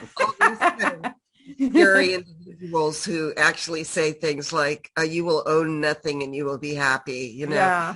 I have to say to him, you will not own us, and you're going to be real unhappy because we're going to be free. And this is about freedom. This is about personal empowerment. This is about ascension into our highest possible potential. So that doesn't mean we don't respect everybody else, but we don't need to be having these huge government systems like the USA has, which led itself into a dark power structure. I don't think that was the intention when this nation was founded, even though some of these people were Masons. I don't think they really thought that we were going to go into this big Nazi kind of thing again, and that's the reason why our Constitution was, it was written into the Constitution that revolution might be necessary. Jefferson said that, every 20 years we need a good revolution. That's what he said. He did say I think that. it's been a little I too love long. that guy. They weren't perfect. I'm sure they made some mistakes, but it was a very inspired document, with the exception of leaving out our right to medical freedom, which Mhm. now this is one of the last freedoms that we have to embrace, is that it's up to each of us to make that decision for ourselves, as is everything else. So this is about coming out of bondage, coming out of slavery, coming out of energetic slavery, coming out of mental slavery, coming out of soul slavery, coming out of karmic slavery. I've been a slave in this lifetime, as I have been in other lifetimes. So those of you who know my story, I was a sex slave as a child. So nobody's going to make me a slave again. And I don't want that for anybody else on this planet. So I agree that this is our moment of liberation. And, we really need to embrace it. And it has to do, Kimberly, with growing up and maturing and don't wait for daddy to come. And that doesn't mean you're going to be some good guys and good women. We do also need to embrace the concept of the Divine Mother arriving on the planet to heal the planet. But that doesn't mean that, we get all into a state of submission. It means that we welcome in the healing aspect of the Divine Mother once and for all. And instead of banning her into the dark matter of the universe like she has been for a million years, it's time for us to embrace the fact that end of patriarchy, beginning of loving energy coming from the cosmic mother, and that we are individually responsible for our ascension, our lives, and the lives around the people around us in a way that's responsible and healthy, not controlling, but responsible and healthy. Because there's a lot of people who are really looking to the government to make all the decisions for them. And that's exactly how we got into this problem here, is that they're not taking responsibility. They're not getting rid of these old leaders that have been there for 40, 50 years. They're not looking at issues that they've allowed the wrong people to make decisions for. That all needs to end. Sorry. Interesting ringer. Yeah. So, yes, I agree with what everybody else had to say. That doesn't mean there won't be some strong souls rising up to guide us, but they won't become dictators, and they won't become tyrants, and they won't make personal decisions for you. But they might help, like all of us here are teachers and healers, and we're going to help people, but that doesn't mean we become gods, demigods, Right. Like what Victoria said, people look up to me and they'll say, oh my God, it's Salome or whatever. And I always say to them, I'm just like you, I'm going to be imperfect and flawed, and I'm going to make mistakes, and please don't idolize me. I'm happy to love you and help you, but don't put me on a I have the same issue. They call me up and they're like, oh my God, I can't believe I got a session with you and I'm talking to you. Woo! And I'm like, calm down. I'm just a person. I'm just a human, just like you. The same thing. So Gail, do you have anything to input in this before I go to Jenny? And I'm going to kind of put Jenny on the spot with this about something, but Gail, do you have anything you want to say? Well, I certainly agree with everything that's already been said. But I would like to add that people need to know that if you're not in your heart and you're not in the now, then you're not in the game. And we really now need to get to that point where you're relying on yourself and not someone else. I think we were programmed or implanted with the Savior program, and that's why it's really hard for people to get out of that. I mean, I spent 12 years in parochial school, so I was very religiously programmed, and it took some doing to, step aside from the programming and really start to critically think about some of the things that have been said and done in the name of religion and so on. Okay. I mean, you don't take people and torture them and call yourself, religious higher, source. But anyway, and the other thing I'd like to mention is we have, 7 different, what they call subtle bodies, and they're being used against us. Our mental body is our thinking, our constant thoughts processes that we need to turn it off. And our emotions are also being used to control us, because it's so easy for us to put our emotion on whatever is out there that's happening instead of pulling back, strengthening. Like a shooting in the news. Yes, exactly. And so that's how they're pulling on your heartstrings to pull you in to believe what they're saying. And it's not to your advantage in any manner, shape, or form. So we really need to work on our different subtle bodies, and those 2 in particular are extremely problematic. And of course, then we have our other bodies to deal with as well. But I don't want to get into all that. I just think that it's so important that we try to remain an observer, which isn't always that easy, because it's very easy to all of a sudden get an opinion on something or what have you. But it actually doesn't work to your advantage to do that. No. And I think another important thing is consciousness has no form. So bear that in mind when you're seeking God, so to speak. It doesn't have a form. It's I am that I am. Exactly. YHVH. So, okay, Jenny Lee, I'm putting you on the spot here because you're such an expert remote. You're actually one of the best remote viewers I know on the planet that I personally know. I'm sure maybe there's other people who are just as good, but I don't know them personally. So I know you and I know you're amazing.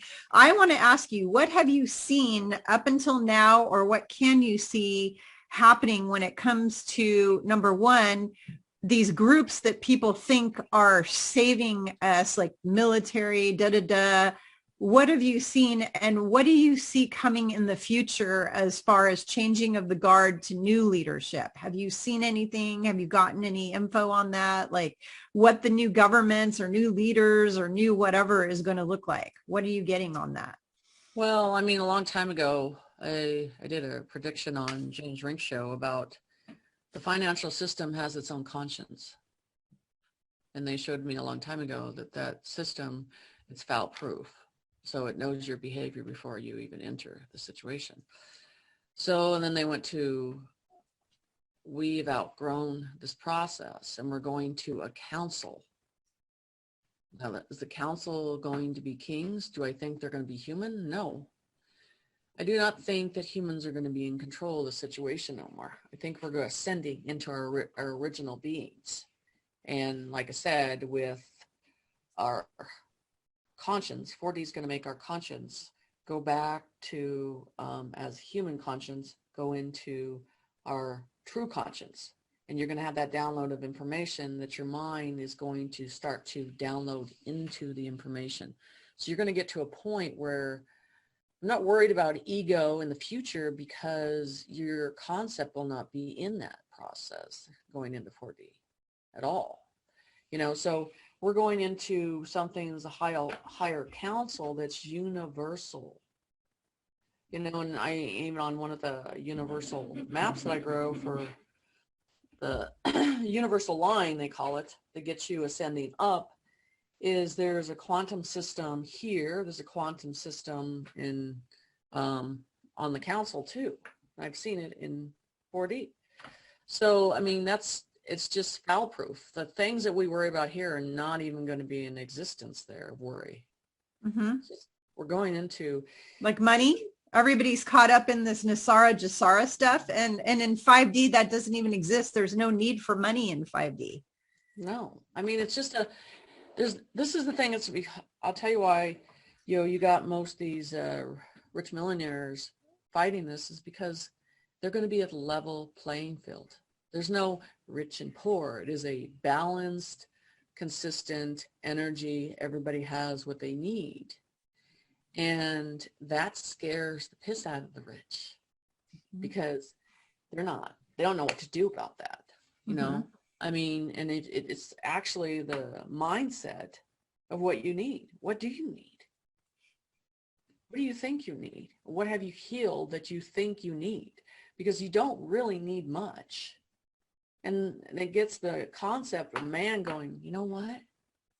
Why don't we take care of our planet? Why don't we clean the planet up? Why don't we do humanity projects? Why don't we work on that? Because that's our path that Spirit has put us in front of us every day, because it is in front of us every day. We just act like we're not hearing it or seeing it, or it's too much work. And so we have to understand balance is coming. Worry of human issues are not there anymore. So what do? You put your time and effort into serving humanity and the planet's already given to you, and now it's time for you to give back. And so that scares the shit out of the rich. They will not be in the ego. They will not be this glorified situation no more. They cannot, Hollywood and all that will be gone too. It's really inside you of the balance that you really need. Completely. So, so we're going into a council of a universal council. So everybody talks about the Council of 9. So on that level, it's just a level that's just there, that's always been there. And if you've been doing your work, you've always been able to tap into it. It's not someone that's special that's able to tap into it. It's always been there to tap into if you've done the work. So every human that is open up to that conscience of doing their work. So then up these higher creator and the over creators and the makers, that make these universes and put things together. And then, those are the ones that make sure things are level, make sure that things are running accordingly, and if you've been doing your work, you're able to tap into those and they'll give you a glimpse of what's going on. So it's not something one person or another has the access to. You've always had it inside you. You just decided that you couldn't do it. Wow. That's why I think people really need to spend time alone. Yes. Without any distractions whatsoever. And in nature too. And in nature, the more time you spend in nature, I just told that. I keep having people ask me, what should I be doing? What should I be doing? And I'm like, well, you should be meditating every day, practicing mindfulness and getting your butt out in nature as much as possible. That is my 3 recommendations to everyone. Yeah, that's excellent. And I add mantras to that too, because music has a I do too. Therapeutic and healing thing as well. Yeah. That's good. I'm glad you're doing the mantras, because I talk to a lot of people who don't even know what a mantra is. And so when I hear people are already doing the mantras, I get really happy. It's like, yay, they knew what a mantra is, Yeah. Diva Premal and Nit and I love their work. Yeah. If you're familiar with them at all. Yeah. Yep. Absolutely. So Salini sent me a message saying to ask her the same question I asked Jenny Lee. So obviously you know stuff. So spill the beans, Salini. What do you want to share about what I was asking Jenny Lee about, what you're seeing for future change with governments and just this whole situation? What would you like to share about that? Well, there's a lot of stuff going on. And I agree with Jenny that, we're moving into 5D. So it's an interesting scenario because people want to know, is Mr. who coming back, and what exactly is going to happen. Well, there are things happening, but people need to understand that's a 3D question and a 3D concept where those things are going to happen, and there will be returning individuals, there will be military actions, those things are going to happen, but it's on a 3D scale for this transition that we're going into 5D. In 5D we won't have any of those people, and we won't need to control them with the military, and we won't need to have, those questions, because we'll be in an advanced state of consciousness with no limitations, and we're going to be able to manifest whatever, like all of you have just said. Manifestation is instantaneous when all limitations are removed. So everything we need will be there. But in between, there's like a transition period where people are moving from 3D to 5D. It's like 4D. Which is disclosure, which is like going from a carbon body to a crystalline or a diamond body, whatever you want to call it. And so there's some suffering involved there, and there's confusion involved, and people aren't all waking up at the same rate. But boom, when we have the flash, which you asked about, things are going to rapidly change. And it's possible, this is what I'm not sure about, but I think that you're going to see the 3D thing fall away completely, and we're going to be in, all of us will be in 5D. And I'm not sure, whether we even need to be concerned about whether or not Mr. T and all these people are returning, because we're going to be so rapidly into 5D. I do believe, though, I do have intel.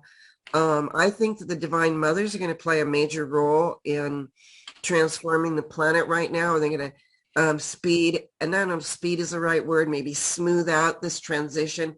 It's like, as long as we have people focusing on the military and the patriarchy, what are they going to do about it? Well, they're just going to have more military. Sorry. War. And what about when the female energy, the divine feminine, comes in and people start feeling the healing in their heart, and they don't want to kill each other and have a lot of wars and stuff? That's going to have a major impact on speeding us into 5D.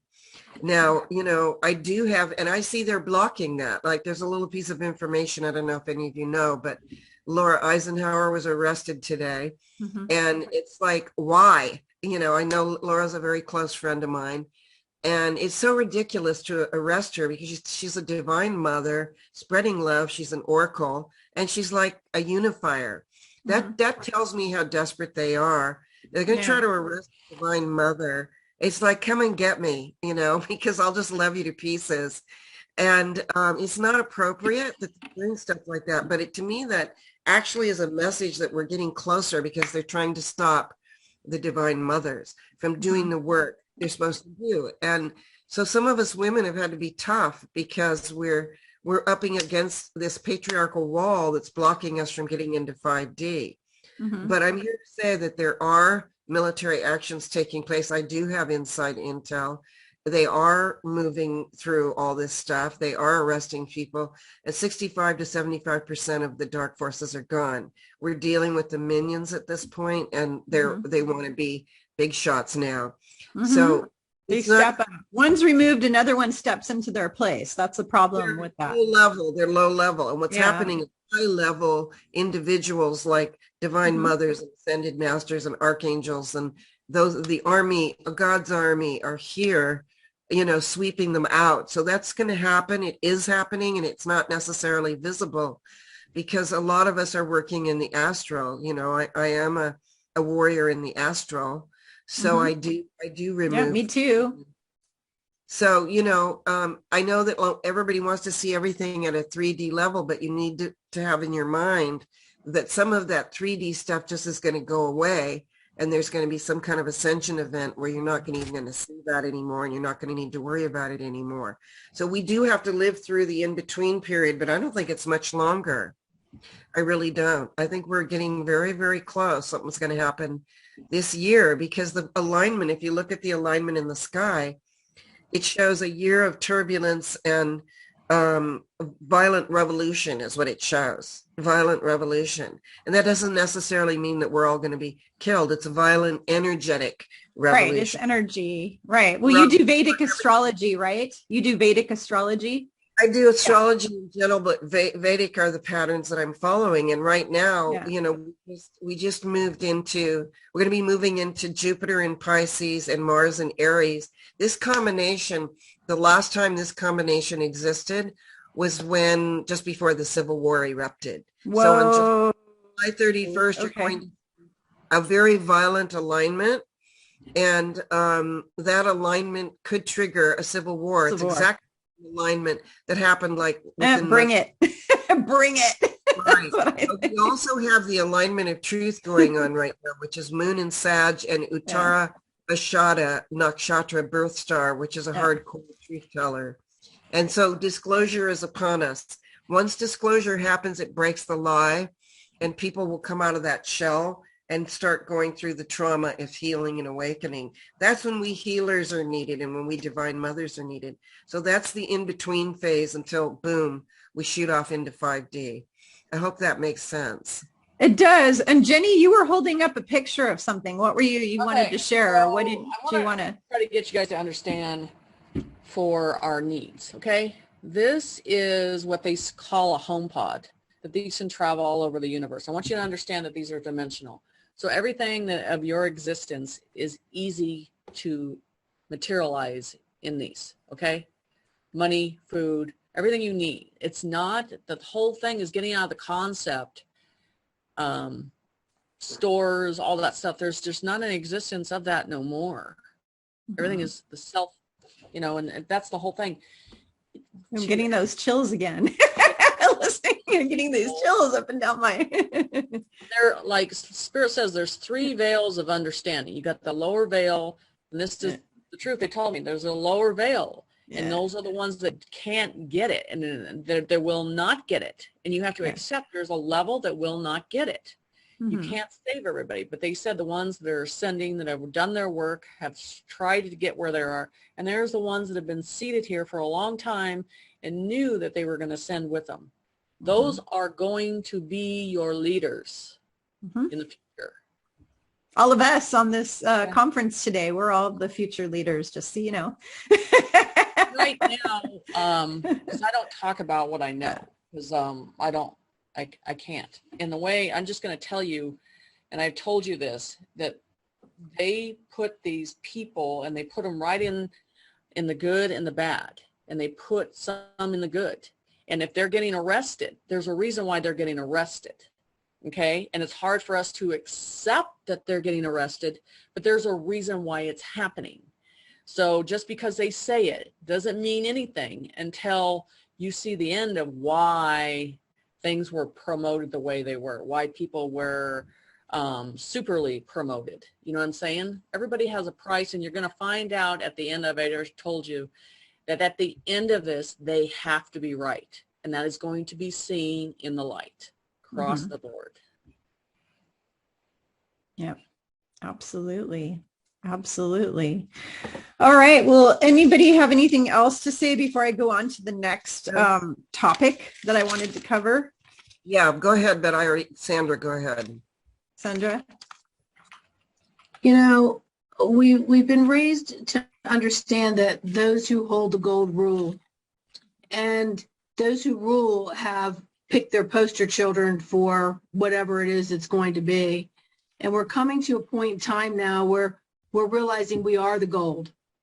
We hold the gold, and that what choices that we make are within ourselves, but therefore our own highest good, which is balance and harmony, but it's also for the highest and balance of the universe, all of it, you know.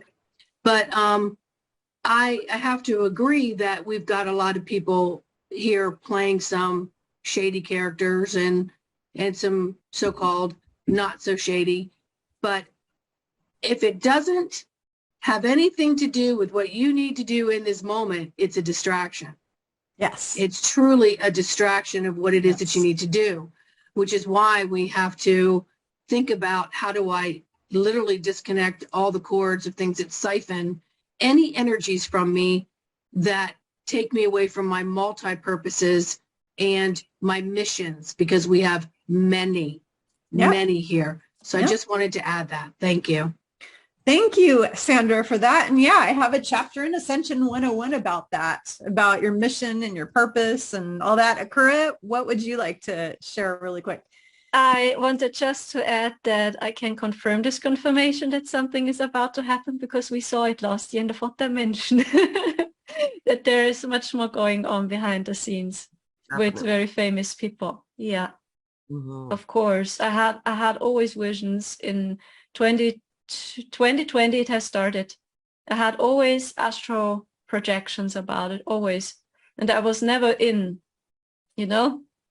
politics, never. And then boom, it plopped up. And then we had this experience last year, and we saw it with our own eyes. So wow. That's what I wanted to add. Awesome. Okay, so let's talk about Kimberly, can I just say one quick thing? Sure, absolutely. Gaia's question, I started to answer it. She was saying, why did everybody agree to do all this, to get into this big pandemic thing? Yeah. Because I went through the programming, I'm a survivor of MK Ultra. What I know is that they did an end times programming on millions of people all over the world. There were 50 million children in America who were programmed in the MK Ultra program, and they were programmed for this time, that when they chose to try to take over, that these people would just automatically, they'd be triggered by whatever. They were all called on the phone, or they were sent a message or whatever. Their handlers told them it's go time. And so their end times programming kicked in, and they locked everybody down. I mean, I at first I was like, wow, how did they get this all over the world? And then I remembered all the programming that they tried to give me that I rejected. That's how they did it. They programmed us, but that template has been broken, and we are ready to heal. And the slave programming has been broken as well. And so everybody's going to wake up, and they may not all wake up at the same moment, but everybody's going to be free. Everybody's going to wake up. But that end times programming is what got us here. And that's what we're purifying and ending right now. So I hope that answers your question, Gail. Yeah. So the next thing, I'm going to kind of combine them because I'm looking at the time, and we've been on here 2 hours because we all have so much wonderful stuff to say. It just goes by really, really quick. And plus we're having fun. I know I'm having fun. I'm enjoying being with you ladies. So I'm going to kind of combine two things into one. And that's what we call the multiverse, multiple timelines, parallel universes. That Doctor Strange movie was another disclosure kind of thing, because people like myself were out navigating that at night. I mean, I do it all the time. So you've got timeline changes, and then you've got, they say that the CERN, every time the CERN's been turned on, it causes what they call the Mandela effect. And I know I've experienced it in my own life, where I remember GIF being called Jiffy, or I remember that Nelson Mandela actually died way back when, and instead they claim he just died a couple of years ago, and those kind of things, or people's names being changed, the Berenstain Bears to the Berenstain Bear, all of these Mandela things. And then I've noticed even in my own home where there's weird stuff happening with timelines, where I go to put something somewhere and I go back to that same place. Let's say I always put it in the same spot every time. It just vanishes. It vanishes. And then it reappears later, and it either reappears in the same spot or it reappears somewhere else. I've had that happen. Yeah, it happens a lot. So first of all, I'm going to kind of combine a bunch of questions into one. First of all, do any of you have experiences? Do you have experience with what I do at night, which is bouncing around in these multiverses and parallel timelines and all this, and closing them down? I've been closing down the timelines for years, or probably going back to 2011, bouncing around, doing all this, kind of stuff I do. Do you have experience with that? Number one. Number two, do you think CERN is in the good guys' hands or the bad guys' hands? Okay. Because we know it's causing nothing but trouble. They were trying to literally rip apart the universe. They're trying to rip the Earth apart. They're also trying to create black holes. They're also trying to block our ascension. Their main thing with the CERN is to block our ascension. That's like the main thing, is to keep us from doing that, because they have what's called Project Looking Glass or whatever, where they can look into Looking Glass, and the bad guys know that in the end, that they go bye-bye. Every time they look at the outcome, like they would do these different things where they would change, okay, now they do this, now they do that, they would change it. And the outcome was always the same, where the bad guys go bye-bye every time. So I know that they have a goal, because they know they're going bye-bye, of taking as many of us with them as they can.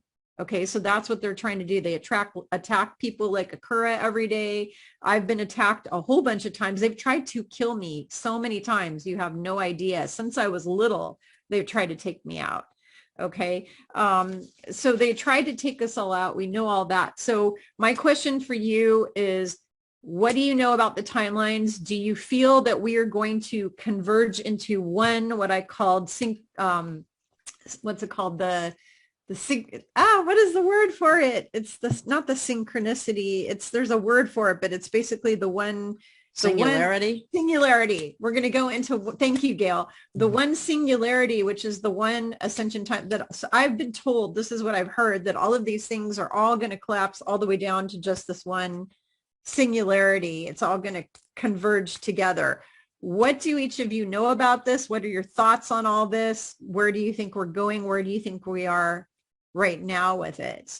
So Victoria, I'm going to start with you. What do you know about all this stuff? Well, okay, so it's not necessarily an area of expertise for me. It's funny. I just saw that movie a couple of days ago, and I found it really interesting. I love that movie. Yeah, I love Doctor Strange. Yeah, I haven't watched that movie, and I'm like, I can do that. Why isn't this body doing that? I have the ability to do that. So I don't travel the multiverse at night like some of you do. My body goes to sleep and then I wake up in the morning. But I think my consciousness actually spends the night on the New Jerusalem. I happen to know that's where my higher self is most of the time. So I'm there and I'm in council meetings, and that's what I'm doing. I'm not battling anyone. I'm in council meetings at night on the New Jerusalem. But with regard to the multiverse and multiple timelines, absolutely. We exist across multiple dimensions and multiple frequencies and multiple timelines and multiple universes. The idea that our soul is all here in this physical vessel is partly created by religion to keep us separate from source. So this whole belief that we are separate from everything and everyone. Mm-hmm. We exist everywhere all at the same time. So I don't travel the multiverse like other people do. I'm here mostly, when I'm asleep and when I'm, But I'm always tuning in and always tapping into source. And I'm always aligned with that connection that I have directly with source. And I set very, very, very clear parameters that no one and no thing is allowed in my field. And I think that's one of the things we're talking about. A lot of the spiritual teachers and light workers out there are becoming infiltrated by the darkness because they don't set very hard and fast and clear parameters. You know, what we were talking about earlier is how one person who has become infiltrated, well, she was messing with the dark side. So there are people out there who think they're a good witch, but they don't realize they're actually messing with dark magic, even if they call themselves a good witch, and they're opening themselves up for infiltration. So I'm very, very, very clear that no one and nothing is allowed in my field. And sometimes I'll have a message come in and I'll stop and I'll say, okay, who is this that's communicating with me? And if you're not of the light, you're not allowed in my head. And what's really interesting is that when I set those parameters, sometimes the message comes in and then it just disappears. It is not allowed to stay in my head. Mm-hmm. And so I think people need to, you know, here's one of the things I know, that people, when you open a channel to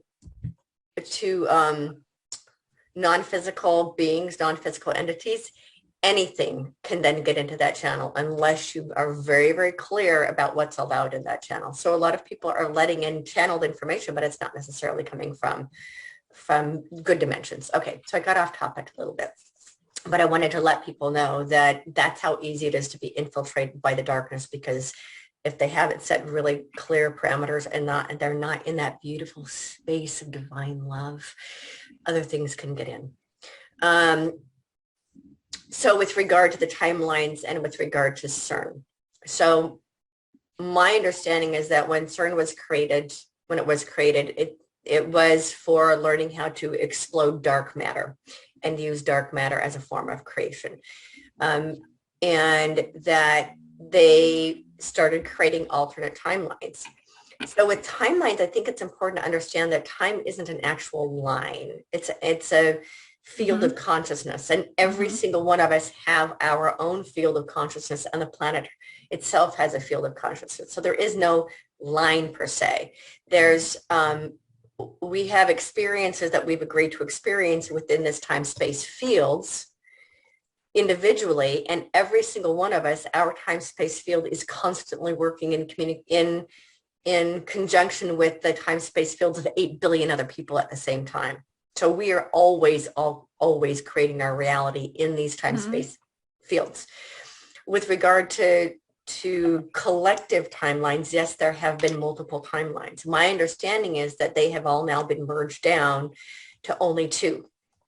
And that eventually is going to bottleneck into just 1. And the dark side knows that at the end of all this, there's just 1, and it's the ascension timeline. And they're going to go someplace else to keep playing out their game. So the visual I got a couple of years ago, now I live in Los Angeles, so this is a really easy visual for me, is a 12-lane freeway. So all of these different timelines being merged into one. If you imagine a 12-lane freeway, they don't just all just suddenly get merged together and then we go forward, right? There has to be a slow merge of all of these different lanes into one lane. That's why it's taking time, if you will, because so what I'm hearing is, can you imagine the clusterfuck if they just took all 12 timelines and slammed them into one all at once? The team of light is doing everything they can to keep this as chaos free as possible. It doesn't mean that there won't be chaos. It doesn't mean that there won't be accidents in some of the lanes, but they're trying to keep it as chaos free as possible and merge these timelines as smoothly as possible into this one ascension timeline. So that's one of the reasons it's taking so long. And that what I'm seeing now is that all of those timelines have now merged into just now 2 lanes. What I'm seeing is like these 2 paths now splitting off, and most of humanity is going to go onto this ascension pathway. And those who cannot raise their vibration to light speed, which is what I was shown a couple of years ago, will then go off onto this other old world someplace else. Is that the two world split? Is that what they're calling the two world That's split? what I call it. I call that the two world split. Some people call it a two world bifurcation, but it is a two world they split. Call it all kinds of names, bifurcation. Yeah. So we're creating these two different realities. Most of humanity is going to go down this loving, light-based ascension reality. And then there are going to be those who are just not ready to ascend yet on a soul level. Right. Remember, this isn't about human beings. This is about souls having a human experience. Right. If we look at all of it from a spiritual perspective, then there are a lot of souls out there who are just not ready to move into an ascension experience yet. Right. They're going to continue their karmic cycle someplace else as their souls go through the soul learning. Another 3D planet. Yeah, and there are a lot of us who are very, very advanced souls who are now finished with this particular learning experience. We're now ready to move in to this extended experience. Mm-hmm. And so there are a whole lot of beings on the planet who are already advanced souls. Mm-hmm. And this is their last human incarnation in this learning planet. Earth school is now no longer going to be an Earth school. And so on a spiritual level and on a soul level, we're all splitting off now, going down the lane, the lane, if you will, that leads to back to Gaia's garden. Yeah. And then some people are going to then choose the lane that takes them someplace else, old world stuff. Right. So the timelines just have all merged from my understanding. That is the reason that we have those weird little experiences of like, wow, this deja vu. I get the deja vu things all the time. Like, that's so weird. That already happened to me yesterday. Why am I experiencing this again? That's also why we're seeing so many different versions of history right now. Oh, that too. Have you also noticed, for me at least, that the time like is speeding up? Like an entire day will feel like it was 2 hours. Yeah, and I think that's one of the reasons we're so tired, is because we're living all of these different timelines all at once. I mean, it's insane how literally like 7 hours will go by and I'm like, wait a second, it's 20 minutes. It feels like 20 minutes and it's 7 hours. And I'm like, what the hell? What just happened? I mean, it freaks me out. I get and that's also why we're having like memories of things that happened for us, but not someone else. Yep. Right. And so it's really strange. I would have those all the time with my ex-husband. We're like, oh my gosh, we are like living in two completely different realities. Oh, my husband and I get into remember this conversation we had a couple of days ago? I'm like, that is not the converation I had a couple of days ago. Yeah, my husband and I are doing this like on a daily basis now, where we're butting heads. This, right? Like we're like instead of meeting in the same reality, we're like doing this kind of thing, experiencing a reality from completely different perspective. Yeah. So he could be in one timeline and we could be in another timeline, and they look almost identical, but they're not quite the same. I think Jenny Lee goes through the same with her husband. Jenny Lee and I have compared notes because her husband and mine are kind of similar. You know, they're not on our same sheet of paper. So we do these dances with them all the time. And it's like, we'll say something and like, I'll tell my husband, I just told, he'll yell at me about something. I'm like, dude, I just told you that like an hour ago. No, you didn't. Or, I just told you that yesterday. And he swears that I never said whatever it was I said. He swears up and down that I never said it. And it's like, what? It's like we're living two different things, and it's been going on for a while. It drives me nuts. So that's what's happening, is that there are these different. It's like if you see all these different lanes of a freeway all going the same direction, but he might be in one lane and you'll be in a different lane. Mm-hmm. And we're living these parallel experiences, but we're not always seeing things the same. Yeah. And so that's what's happening. And you were asking about CERN. CERN now has been taken over by the site of light. I don't go into all those different names because they're kind of labels that we have put on things. So but just say has been taken over by the site of light. And one of the things I was shown is that all the technologies that currently exist on the planet are going to be repurposed for the site of light. So it's not like CERN's going to be destroyed.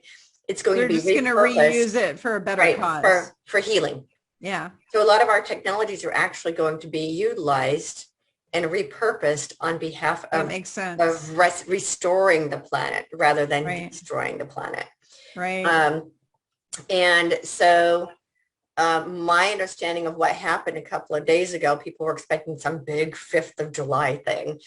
What happened is that it was turned on by the sight of light. And what I was shown is that it was turned on, was basically turned into a vacuum for sucking dark entities off the planet.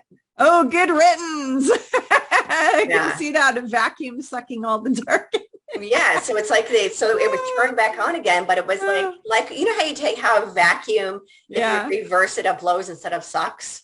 Yeah. So basically what they did is they reversed it, so it turned into a vacuum to suck more dark entities off the planet, rather than because the dark side wanted to turn it on and turn it into a portal for bringing more dark entities to the planet. And the side of light reversed it and turned it into a vacuum and sucked more of them off. Wow. And so that's why if things feel a little bit different from after July 5th, it's because that our reality is shifting again. So if our reality right now feels kind of weird and wonky, it's because some of the energy that was here has gotten siphoned off. So CERN is now being repurposed for the side of light. Yeah. And that, and the other thing I wanted to say about all of the different histories is part of the distraction people are talking about now is the flat earth and the Anunnaki and all those other things. That all of those stories existed in various timelines. So as those timelines all merge, now people are saying, well, which history is the true history? Well, it depends on which timeline you were in. But because all those timelines have now merged into one, we're seeing all of these stories in this one reality. And now we're trying to figure out what history is the true history. But if you look at each of these stories from a variety of timelines, they're all the true history. So rather than getting caught up in what's right, what's wrong, and who's right, who's not, and those are all distractions, just to understand we don't have to know all of that.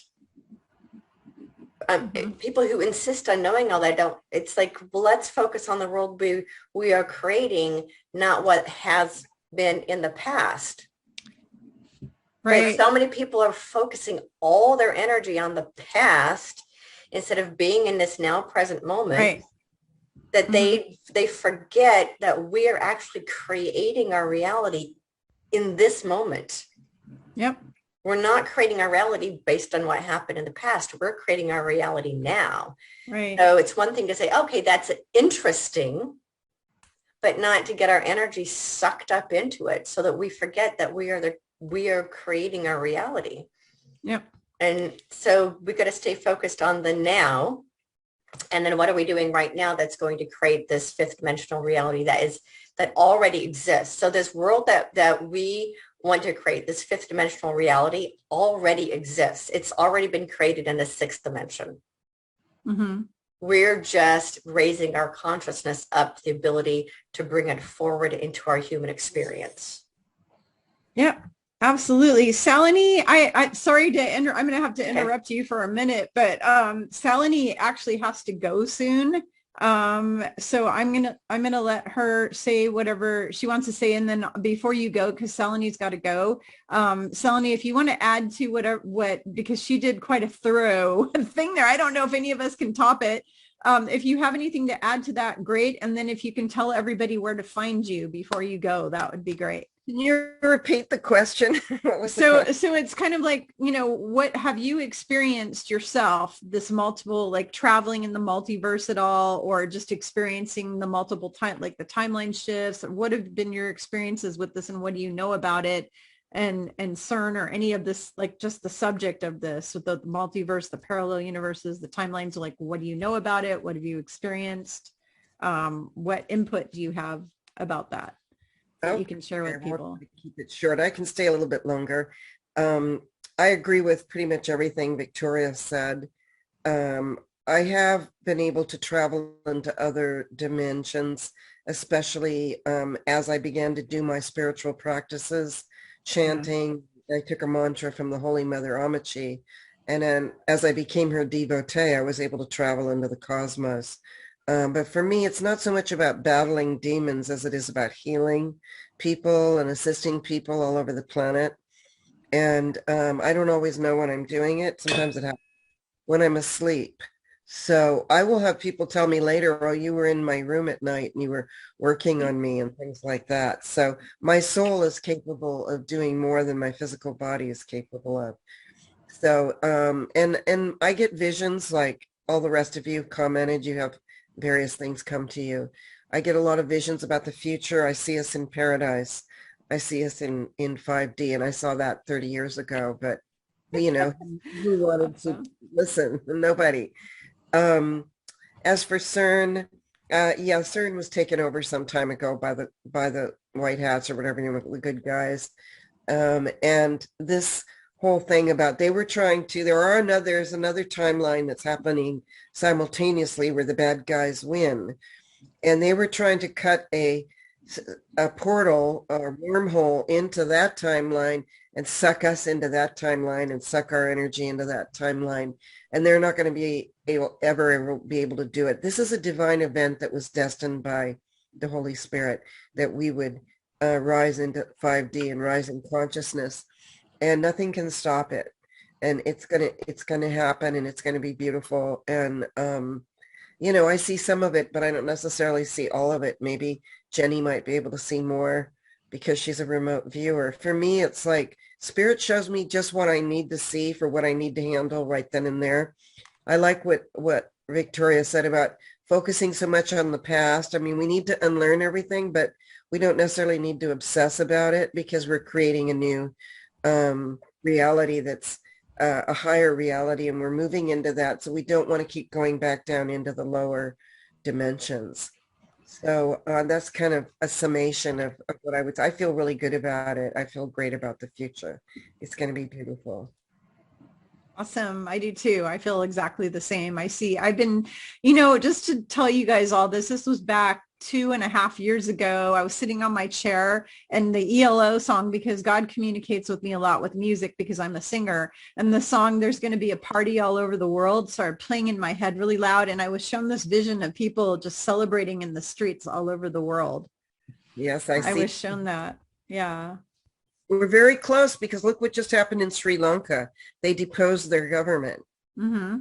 And that they're not a very powerful, they don't have guns or anything. You know? And Boris Johnson resigned, and they blew up an obelisk in the Philippines where they were trafficking millions of children over there, and, you know, all that kind of stuff, harvesting their loosh with that. The obelisks are used to harvest people's loosh energy, by the way.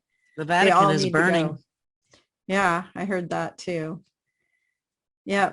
Fires, but then people said that's not true. I have friends who are in Italy, and they said that that's a lie. They said it's neighborhoods in Rome that have been burning, and there's one neighborhood where 300 families were disposed. That's what my friends in Italy are saying. They're saying that the Vatican it hasn't had any fire. It's been in neighborhoods all around Rome that are having fires. But what a friend of mine said, who's a psychic, she said she thinks it's the dumbs that the Vatican used, the tunnels underneath, that what's happening is they're blowing them up. And as a result, the neighborhood, whatever's sitting above, is catching on fire, is what she said. She said basically any neighborhood sitting on top of a dome that they blew is getting burned down. And that's what's happening because they're blowing all the Vatican. They're just leveling it all. That's what I heard too. Yeah. Yeah. So in a way, the fires are connected to the Vatican, but it's not the Vatican per se. It's all of their domes that are being blown up, basically. And then it's starting some fires in places. So, which sometimes there has to be casualties, right? But you have to put an end to it because they've been doing horrific acts in those domes under the Vatican for hundreds and hundreds and hundreds and hundreds of years, right? So you got to put an end to it at some point. Selene, do you have to take off? If you do, I want you to tell everybody where they can find you. Yeah, well, I have a few more minutes, but you can find me at salini.love, and there's no .com or anything like that. This is actually a suffix you can have. So it's SALINI.love. And I'm getting ready to do a series of pujas. I do a lot of ancient rituals for karma release and obstacle release, and you can find those on my website. I'm doing 2 big pujas this week to assist people to break through all the old karma and enslavement stuff that we've had. And my book, here's my book that I wrote, Emerging from the Matrix, Healing Human Trauma and Ending Global. Wonderful book. Yep. It's all about awakening. If you don't have enough money to see people, the book will be really helpful because it has 22 steps in the back for from zero to full awakening and how to get there. So that's pretty, I've got a Facebook thing, but I'm blocked right now. YouTube channel is still up and my Rumble channel is still up, and it's just Saloni Terry Apodaca. Okay. So do any of you want to put input in about this whole multiverse timeline thing? Akura, Sandra McKellis, what would you like to say about it? So, my body always tells me what's happening. I don't need to know if there's a CME or a flare or a timeline shift. It just occurs all the time. And I had one a couple of weeks ago that was so severe that it stopped me in my tracks. I came out of a store and there was a flash and I literally had no idea where I was in the universe. That I didn't recognize the parking lot. I didn't recognize anything. I knew that I had things in my hand that I had just purchased without a bag. And so in that moment, I could feel there could have been some cortisol seepage immediately. And instead I heard navigate. And so I began to just walk and look and get myself familiar. And then I was able to walk enough to be able to see my car and to get to it. And then things began to change. And then I was able to turn around and look at where I had parked and how I had walked into that store. And then the memory started coming back to me about what had just occurred. So for me, we can talk about all these things that are to come. Oh, paradise is coming. This is happening. But I'm a realist and I've got to keep it functional within my day. So there's functional medicine, there's functional nutrition. I consider myself more of a functional healer. So it's what is happening to you in this moment? Yeah, me too. How do you strategize? How do you be in this moment, right? And it can be difficult for someone like myself who prides herself on stop, drop, sit, connect with the breath. But then I'm also a forward thinker. I'm a visionary. I can pop out and see different scenarios and still be fully connected with my body. So there's a lot going on. When I heard all this stuff about CERN, I was like, oh, what a freaking dud. Come on, y'all, stop. It's a distraction. But the timeline things that are going on, they are equated with some of the deja vu. They are equated with other things that are happening. But then Spirit just keeps saying to me, don't get all caught up in here. Okay. How do I function in this moment without literally jumping out of my body and crapping my pants, because we're in this such a diverse adrenal run all the time. And so again, Spirit just brings me back into navigate was a real lesson. And then as far as going up and out of my body, yes, I do go places at night. I don't always remember them. I can be in conversation.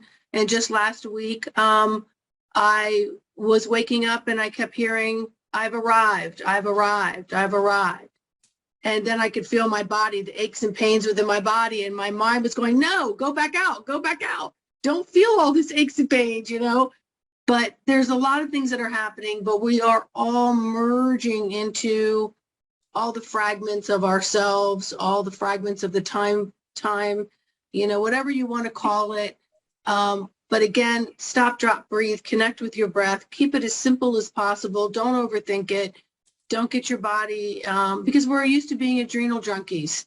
We are. We always are looking outside of ourselves for some shock therapy. Yeah. And then we get angry when other people are not waking up. High. And they have and other people have their own clock on when they're going to wake up. Mind your damn business, stay in your space, take your own breath. Other people are going to wake up. If you can align with your breath, align with the energies, you are the shock therapy paddle without to waking everybody up. If you can just align and own who you are and be aligned with that in those moments, your energy is what's waking other people up, Mm-hmm. not your words, not anything else. So that's just what I wanted to input there. Wow, awesome. Akura, did you have something you wanted to add? Yes, it was amazing to listen to you. I learn always so much by you, and even English. Yes, definitely there is so much more going on. So I do a lot in the astro, and this is happening. So I don't know it any other way. Since I'm little, I have very crazy dreams, and I know there are a few starseeds here. This is their work here. They're always cutting down heavy timelines, and they create new timelines. And this is happening. So my soul is doing that. So, and I see a lot in the astro. Yeah. And it's like what I saw, it was the last astral projection I had. I did a light code activation from Saturday to Sunday from Yeshua. And I wanted to anchor his codes on earth. And then I got attacked like crazy because it's like a timeline war is taking place at the moment. Yeah, as well. And then I saw the dark ones, they were fully in panic mode. Yeah, and then I saw how they used their technology, their frequencies to destroy all these codes, which we anchored. Wow. Yeah, so and then on Saturday, I was knocked out. So, and I know there are a few starseeds here. This is their work. They just do so much in the astro. And last year I saw this Agent Smith as well, right? They are true.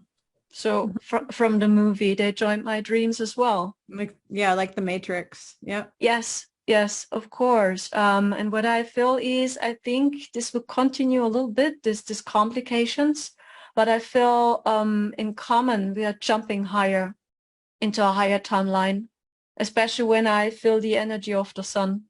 So I feel the light of the sun is getting brighter. It's increasing. It's increasing. Yes.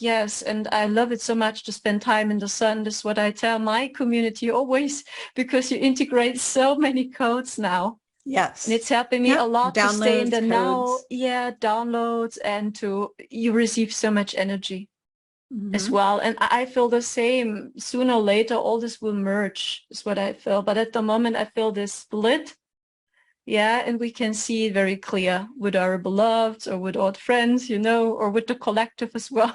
It's like you observe the movie now. Yep. Wow. Thank you for that. And Saloni, just in case you need to like take off at any point here, because my bladder's starting to get so full, I'm going to have to take off in a second. I drank too much water before I came on here. So if you do need to go, I just wanted to say thank you for joining us. And I'm going to want to do a second one of these, ladies, because I have so many more questions that we can go over, but it would take 5 hours. So this is going to be the last topic. I'm going to have Gail and then Jenny talk about it. But I think we need to do another one, maybe like in a few weeks if we can, or 3 weeks, 2-3 weeks, as soon as you guys are able to do another one, because I still have more really important things. Some of the subjects I want to talk about, just so you all know really quick, is the shaking of the earth prediction, the 2-world split that they talk about, the rise of Atlantis, Lemuria, and Mu, Matrix Resurrections, just a lot of the psyops that are going on. And then the big thing, of course, is the solar flash.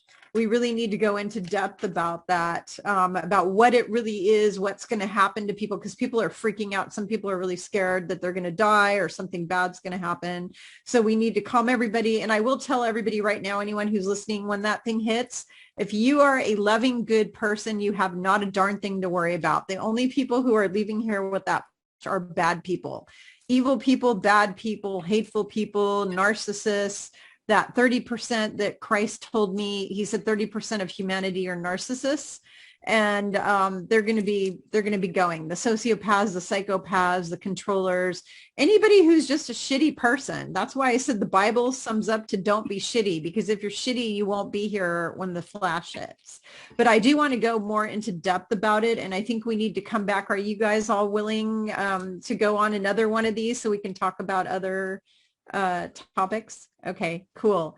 All right. So I'm going to have Gail, I'm going to have you just put in whatever you think about the stuff about the timelines. And then Jenny, I'm going to let you go. And then after that, we're going to sign off of here because we've already gone 2.5 hours. So That's amazing. yeah, It's almost, it's 10, 1 second. It is 10 p.m. here in Germany already. Wow. Yeah, Okay. I'm a little bit hungry. I'm sure you are. You are totally hungry. I'd be ravenous by now. So Gail, what do you have to say about this timeline stuff? Have you ever experienced any of this? I can't say in all honesty that I have. I certainly feel that, we're in the timeline split, and I feel we're very close to one timeline.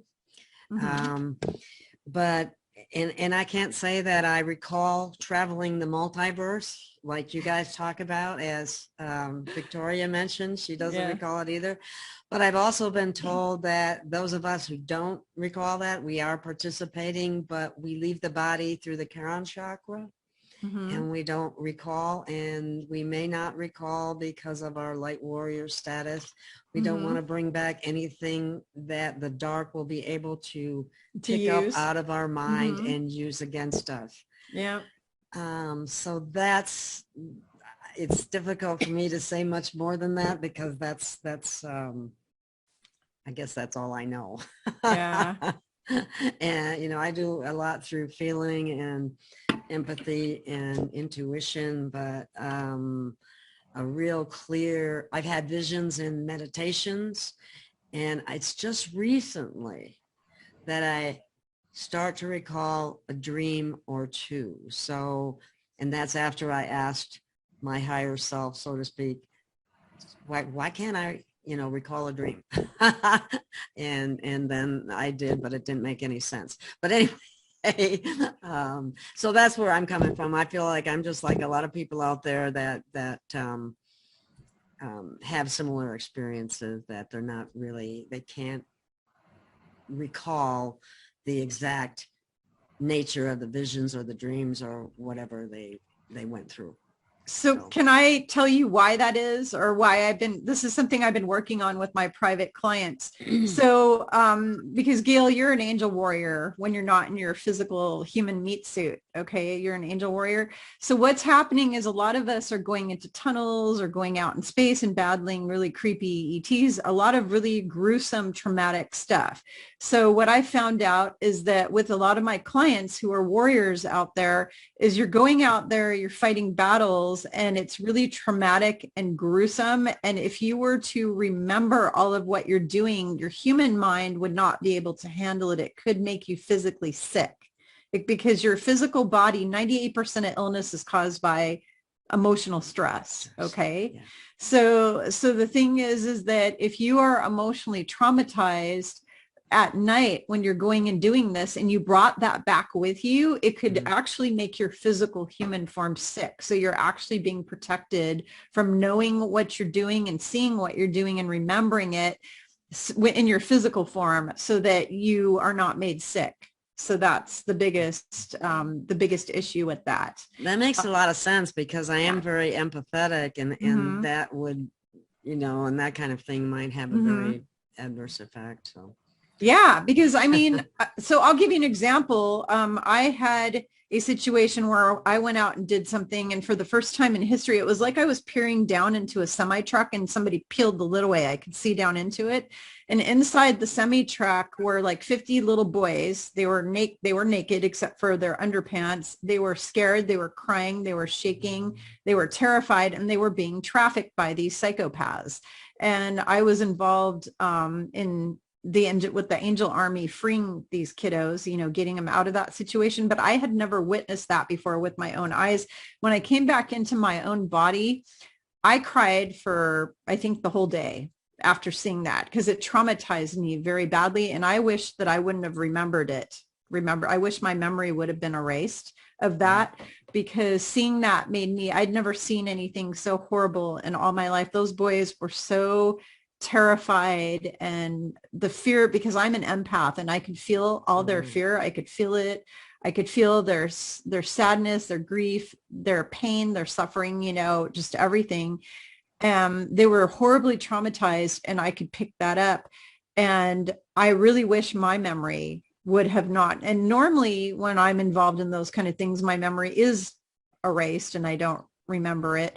But in that case, for some reason, they wanted me to know. And I think the reason they wanted me to know was to share with the world that this is a real thing. It's really happening, like, and it's still happening. All this trafficking, it hasn't stopped. It's still happening.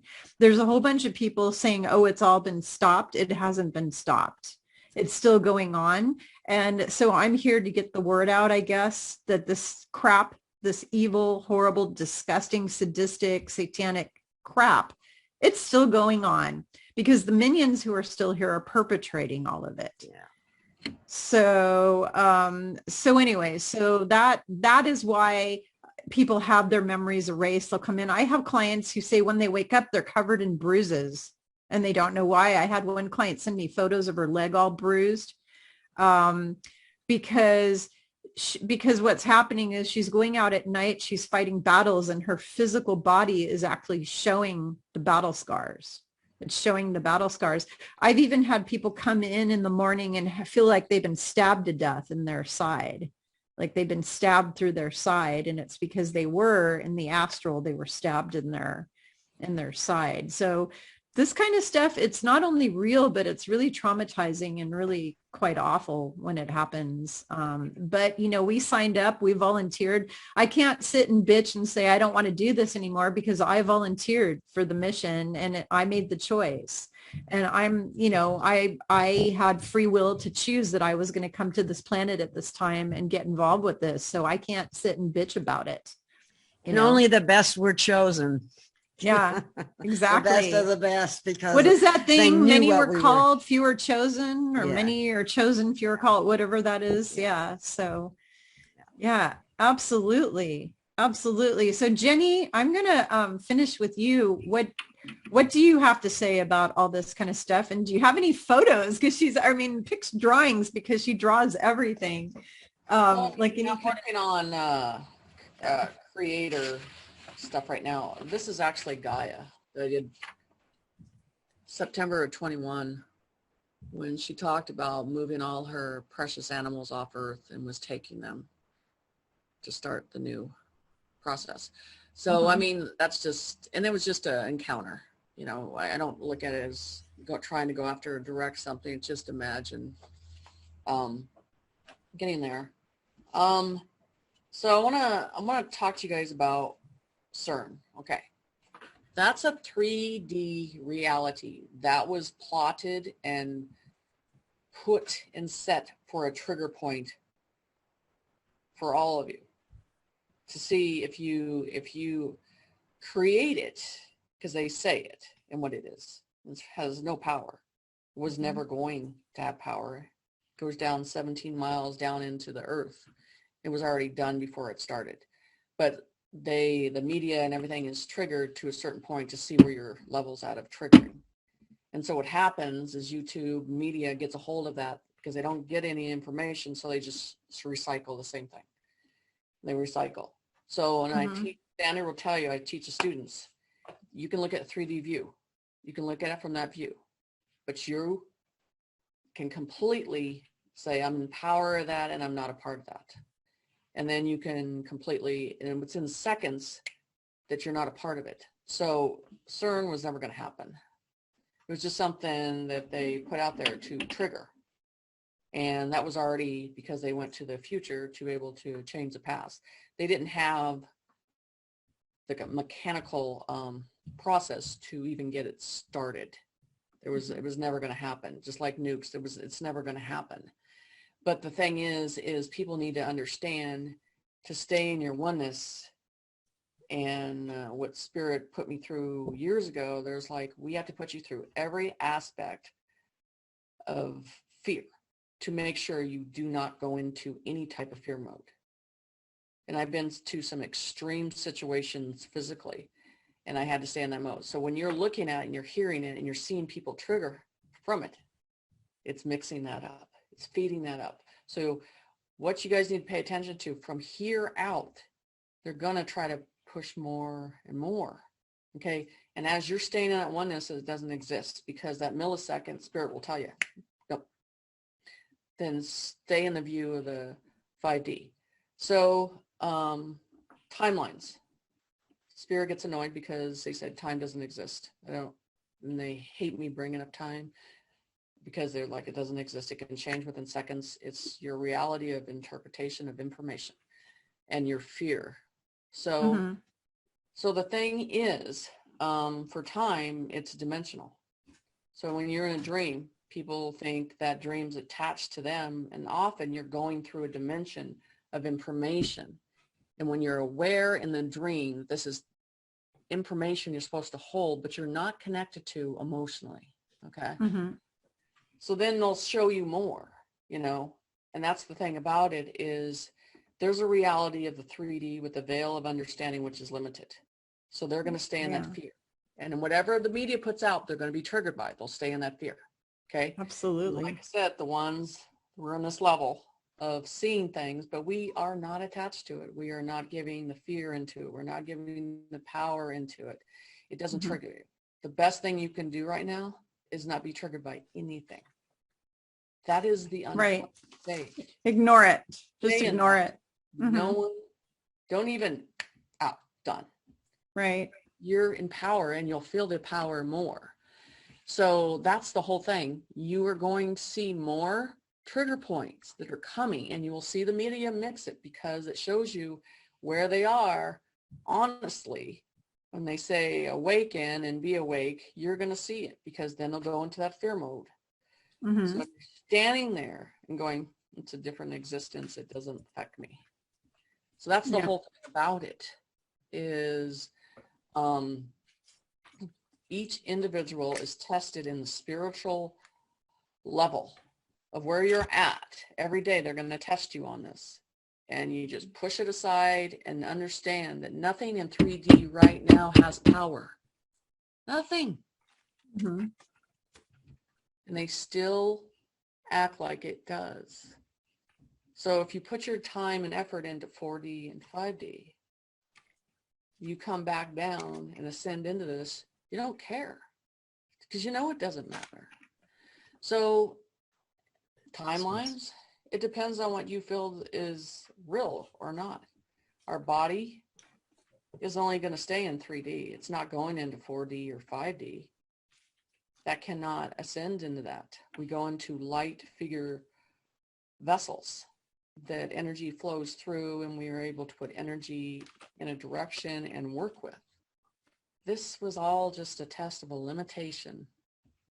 And so as soon as you are asleep at night and you ascend, you're not in your body. It doesn't even bother you. And when you come back in your body, the weight comes on, and the limitation is implemented. So there's going to be a time that we're not coming into the body, and we're not ever going to. And it's just the other ones, that lower level is going somewhere else. It's not going to be this big phenomenon that everybody feels you have to go through this uncomfortable transformation. You don't. You're just there. Painless. Okay, let's go. That's it. Interesting. So with that solar flash, so I know my physical body is already changing. I'm all the way up at like 11 strands, and I'm at like 48% crystalline or something like that. And I can feel that I've been feeling the changes for the last, they started with me in 2011. I started feeling all these changes physically on a physical level.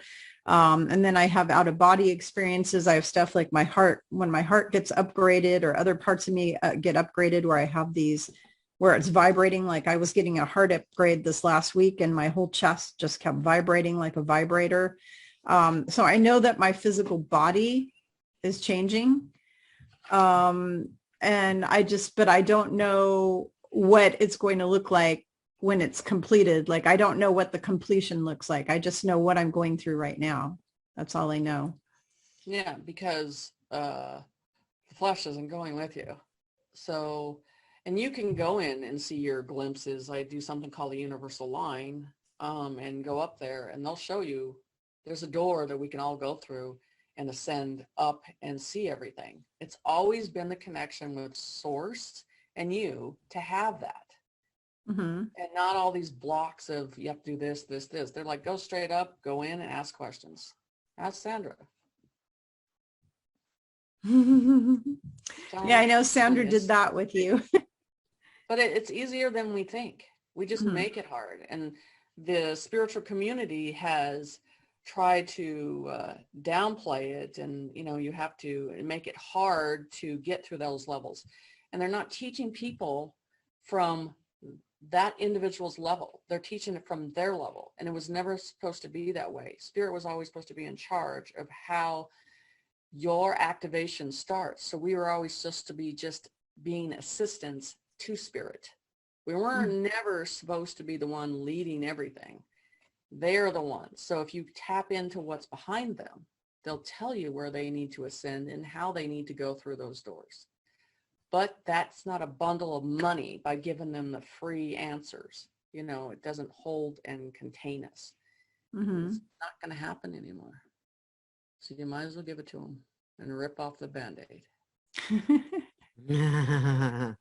That's a good one. Yeah, rip off the Band-Aid, because so many are Band-Aided out there and they're just clueless. Right. So yeah, there's no one going to hold you back. Nobody. It's up to you. Wow. Wow. Well, any final words anybody has before I have you all tell everybody where they can find you? And I will list the links in the description. But we've gone like almost like 3 hours basically, or almost 3 hours. So, which I'm not surprised. I kind of knew this. I was told actually by my team that this would go about 3 hours, and I didn't believe them. I'm like, no, I can make it, I can make it quicker. And they're like, oh, just mark our word. It's going to be 3 hours. That's what they said. And here it is. It's 12:55 Pacific time, and we've been on since 10 Pacific time. So there you go. Does anybody have any final important like advice or info they want to tell everybody that's watching? The only thing I can say is it's you and the Creator, and just ascend through the light. You don't need anybody else. You just need that now, because that is there for you to access and use. Absolutely. On your own. Yep, absolutely. And if you want help, you know, that's what my book Ascension 101 is all about. It's a guidebook to help you. And also Victoria has a book, an Ascension like dictionary, or that's a complement. It's complementary to what I wrote, because she covers all the terminologies that the people don't know. You guys don't know what the stuff means. So you can look it all up in Victoria's Ascension book that she has. And everybody has books. Jenny Lee has an amazing book that I'm almost completely done. I'm about 7/8 done with it. Do you want to tell everybody, Jenny, what the name of your book is? It's called Walking in Humble Spirit. I love that title. I love that title, Jenny, by the way. Yep. Yeah, it's about the connection with Creator.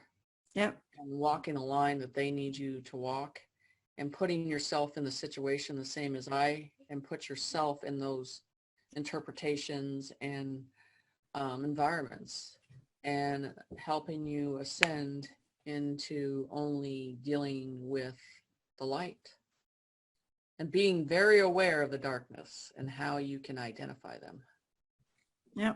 My favorite part though, Jenny, about your book is your story of like how you got to where you are today. And you're so descriptive, and it's so cool to read other people who are psychic, like other people who are mediums or psychic or gifted or light workers, like learning their story of like, how did you get to where you are now? Like, how did you become psychic, or how did you deal with your gifts? How did you, get through all of that schooling with all that and whatnot? And Jenny is so descriptive with her book, like the way she writes. When I'm reading, I feel like I'm right there watching it like a movie, because she's so descriptive of her story, which is really hard to find. There's a lot of writers that aren't very good at making you feel like you're right there. I love it when I pick up a book and I'm reading it and I feel like I'm watching it like a movie. And that's how Jenny's book made me feel like I was literally right there with her, watching her go through what she was explaining. And she explains a lot of topics on healing and different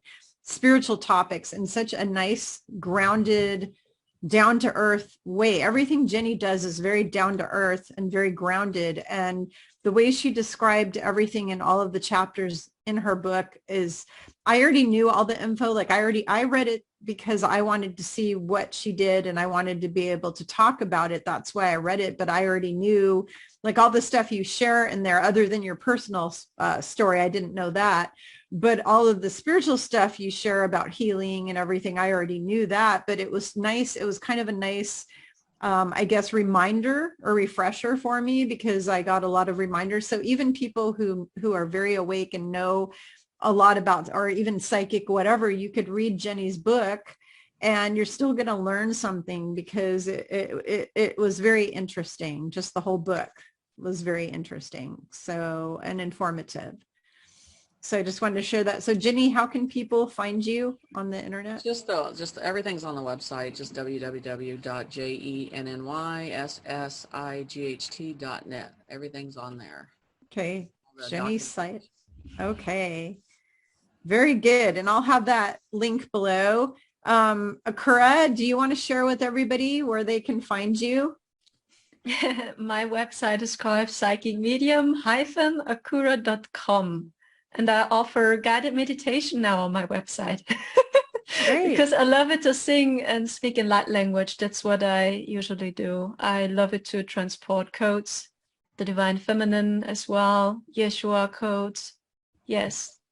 And I offer psychic readings as well. But I work mostly with starseed souls, and I help them in their awakening process. Awesome. Awesome. Awesome. Thank you. Sandra, do you want to go? Everything's on my website, embodimentofthesoul.com. So you can just go there and it'll guide you where you need to go. Thank you. And she has a beautiful website too. Oh, gee, thanks. It's really nice. Victoria, what's your website or your info? I'm easy enough to find. It's at victoriareynolds.com. Easy peasy.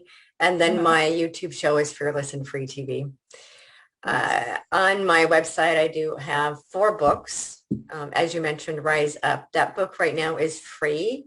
I can't always guarantee the autoresponder is going to work. So if somebody goes on my website and orders it and it doesn't automatically show up for them, they just need to send me an email that says, oh my God, I didn't get my book, and I'll send it to you. I'm having some website issues. And then I have my other books. Most of what I do specifically is what I've been guided to teach: spiritual freedom. A lot of spiritual freedom is teaching people how to let go of their fear-based religious beliefs. That does happen to be kind of my area of expertise. And a lot of people are starting to understand that a lot of what they've been taught by their religiosities is actually fear-based, and it's not based in infinite love that comes from the divine. It's actually man-made. And so I do a lot of teaching with that. I do one-on-one sessions with people who have questions about their path and their purpose and spiritual questions. And then I have a class that's the Transcendence Process class. The next class starts in September. If anybody's interested in that class, it is open now for registration. And it's the process that I was given by my higher self after my own personal awakening and as a result of the 2008 recession. And the book that goes with that is a Transcending Fear book, and I'm in the process of a 10-year anniversary edition. It's finished, it's complete, it's with a publisher. It was supposed to launch a couple of weeks ago, but it still hasn't launched. And so if you want that Transcending Fear 10-year anniversary edition, you can send me an email and I'll put you on the list for when that's available. And so that's what I'm up to. Classes and books, and I have some meditations on that website as well. So that's how people can find me. Awesome. Gail, we know you have your free range, your show. Gail interviews all kinds of people on her YouTube channel. And I think are you on Rumble and BitChute too? I'm on Rumble. I'm on BitChute. I'm on Odyssey. And I've just got a week in YouTube jail for putting up an excellent video with Dr. Robert O. Young. I do have a website, but mine isn't as many bells and whistles as some of the others because it's a work in progress. I don't have all my videos uploaded. I need an IT person to help me with that.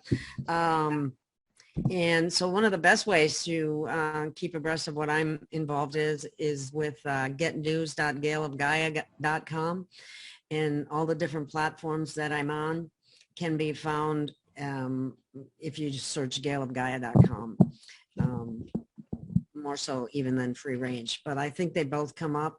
But that's where I'm at. And YouTube has a lot of my videos, and many of my subscribers are there. But I know just like you were saying, Kimberly, my numbers are manipulated, my likes are manipulated, my people do not receive notifications when a video goes up. Yeah, we're being shadow banned by YouTube. Definitely. Yep. And I don't know if I had AI interference or what exactly was going on, but I recently had an interview with Ismail Perez. The sound, his audio was totally off. So then we tried to do it on his Zoom link, and it didn't make any difference. He was still cutting out. I have no idea why. The platform that I run from is Restream, and they had told me that that's on the other end, that they don't have anything to do with that audio. But so anyway. Well, maybe it was on his end. Maybe his electronics were being messed with, like you said, AI or whatever. That's what they said. But interestingly enough, he did a video the same day, later in the day, that didn't have any problems. So I don't understand. But anyway, that's too bad. It is what it is. So getnews.galeofgaia.com, or just search galeofgaia.com, and you should come up with my videos on either Rumble, Odyssey, or YouTube. I'm also on YouTube too, but not as much. Awesome. Well, I have a little announcement before we go. So when I first started teaching meditation classes in 2011 to people, I was working with children a lot.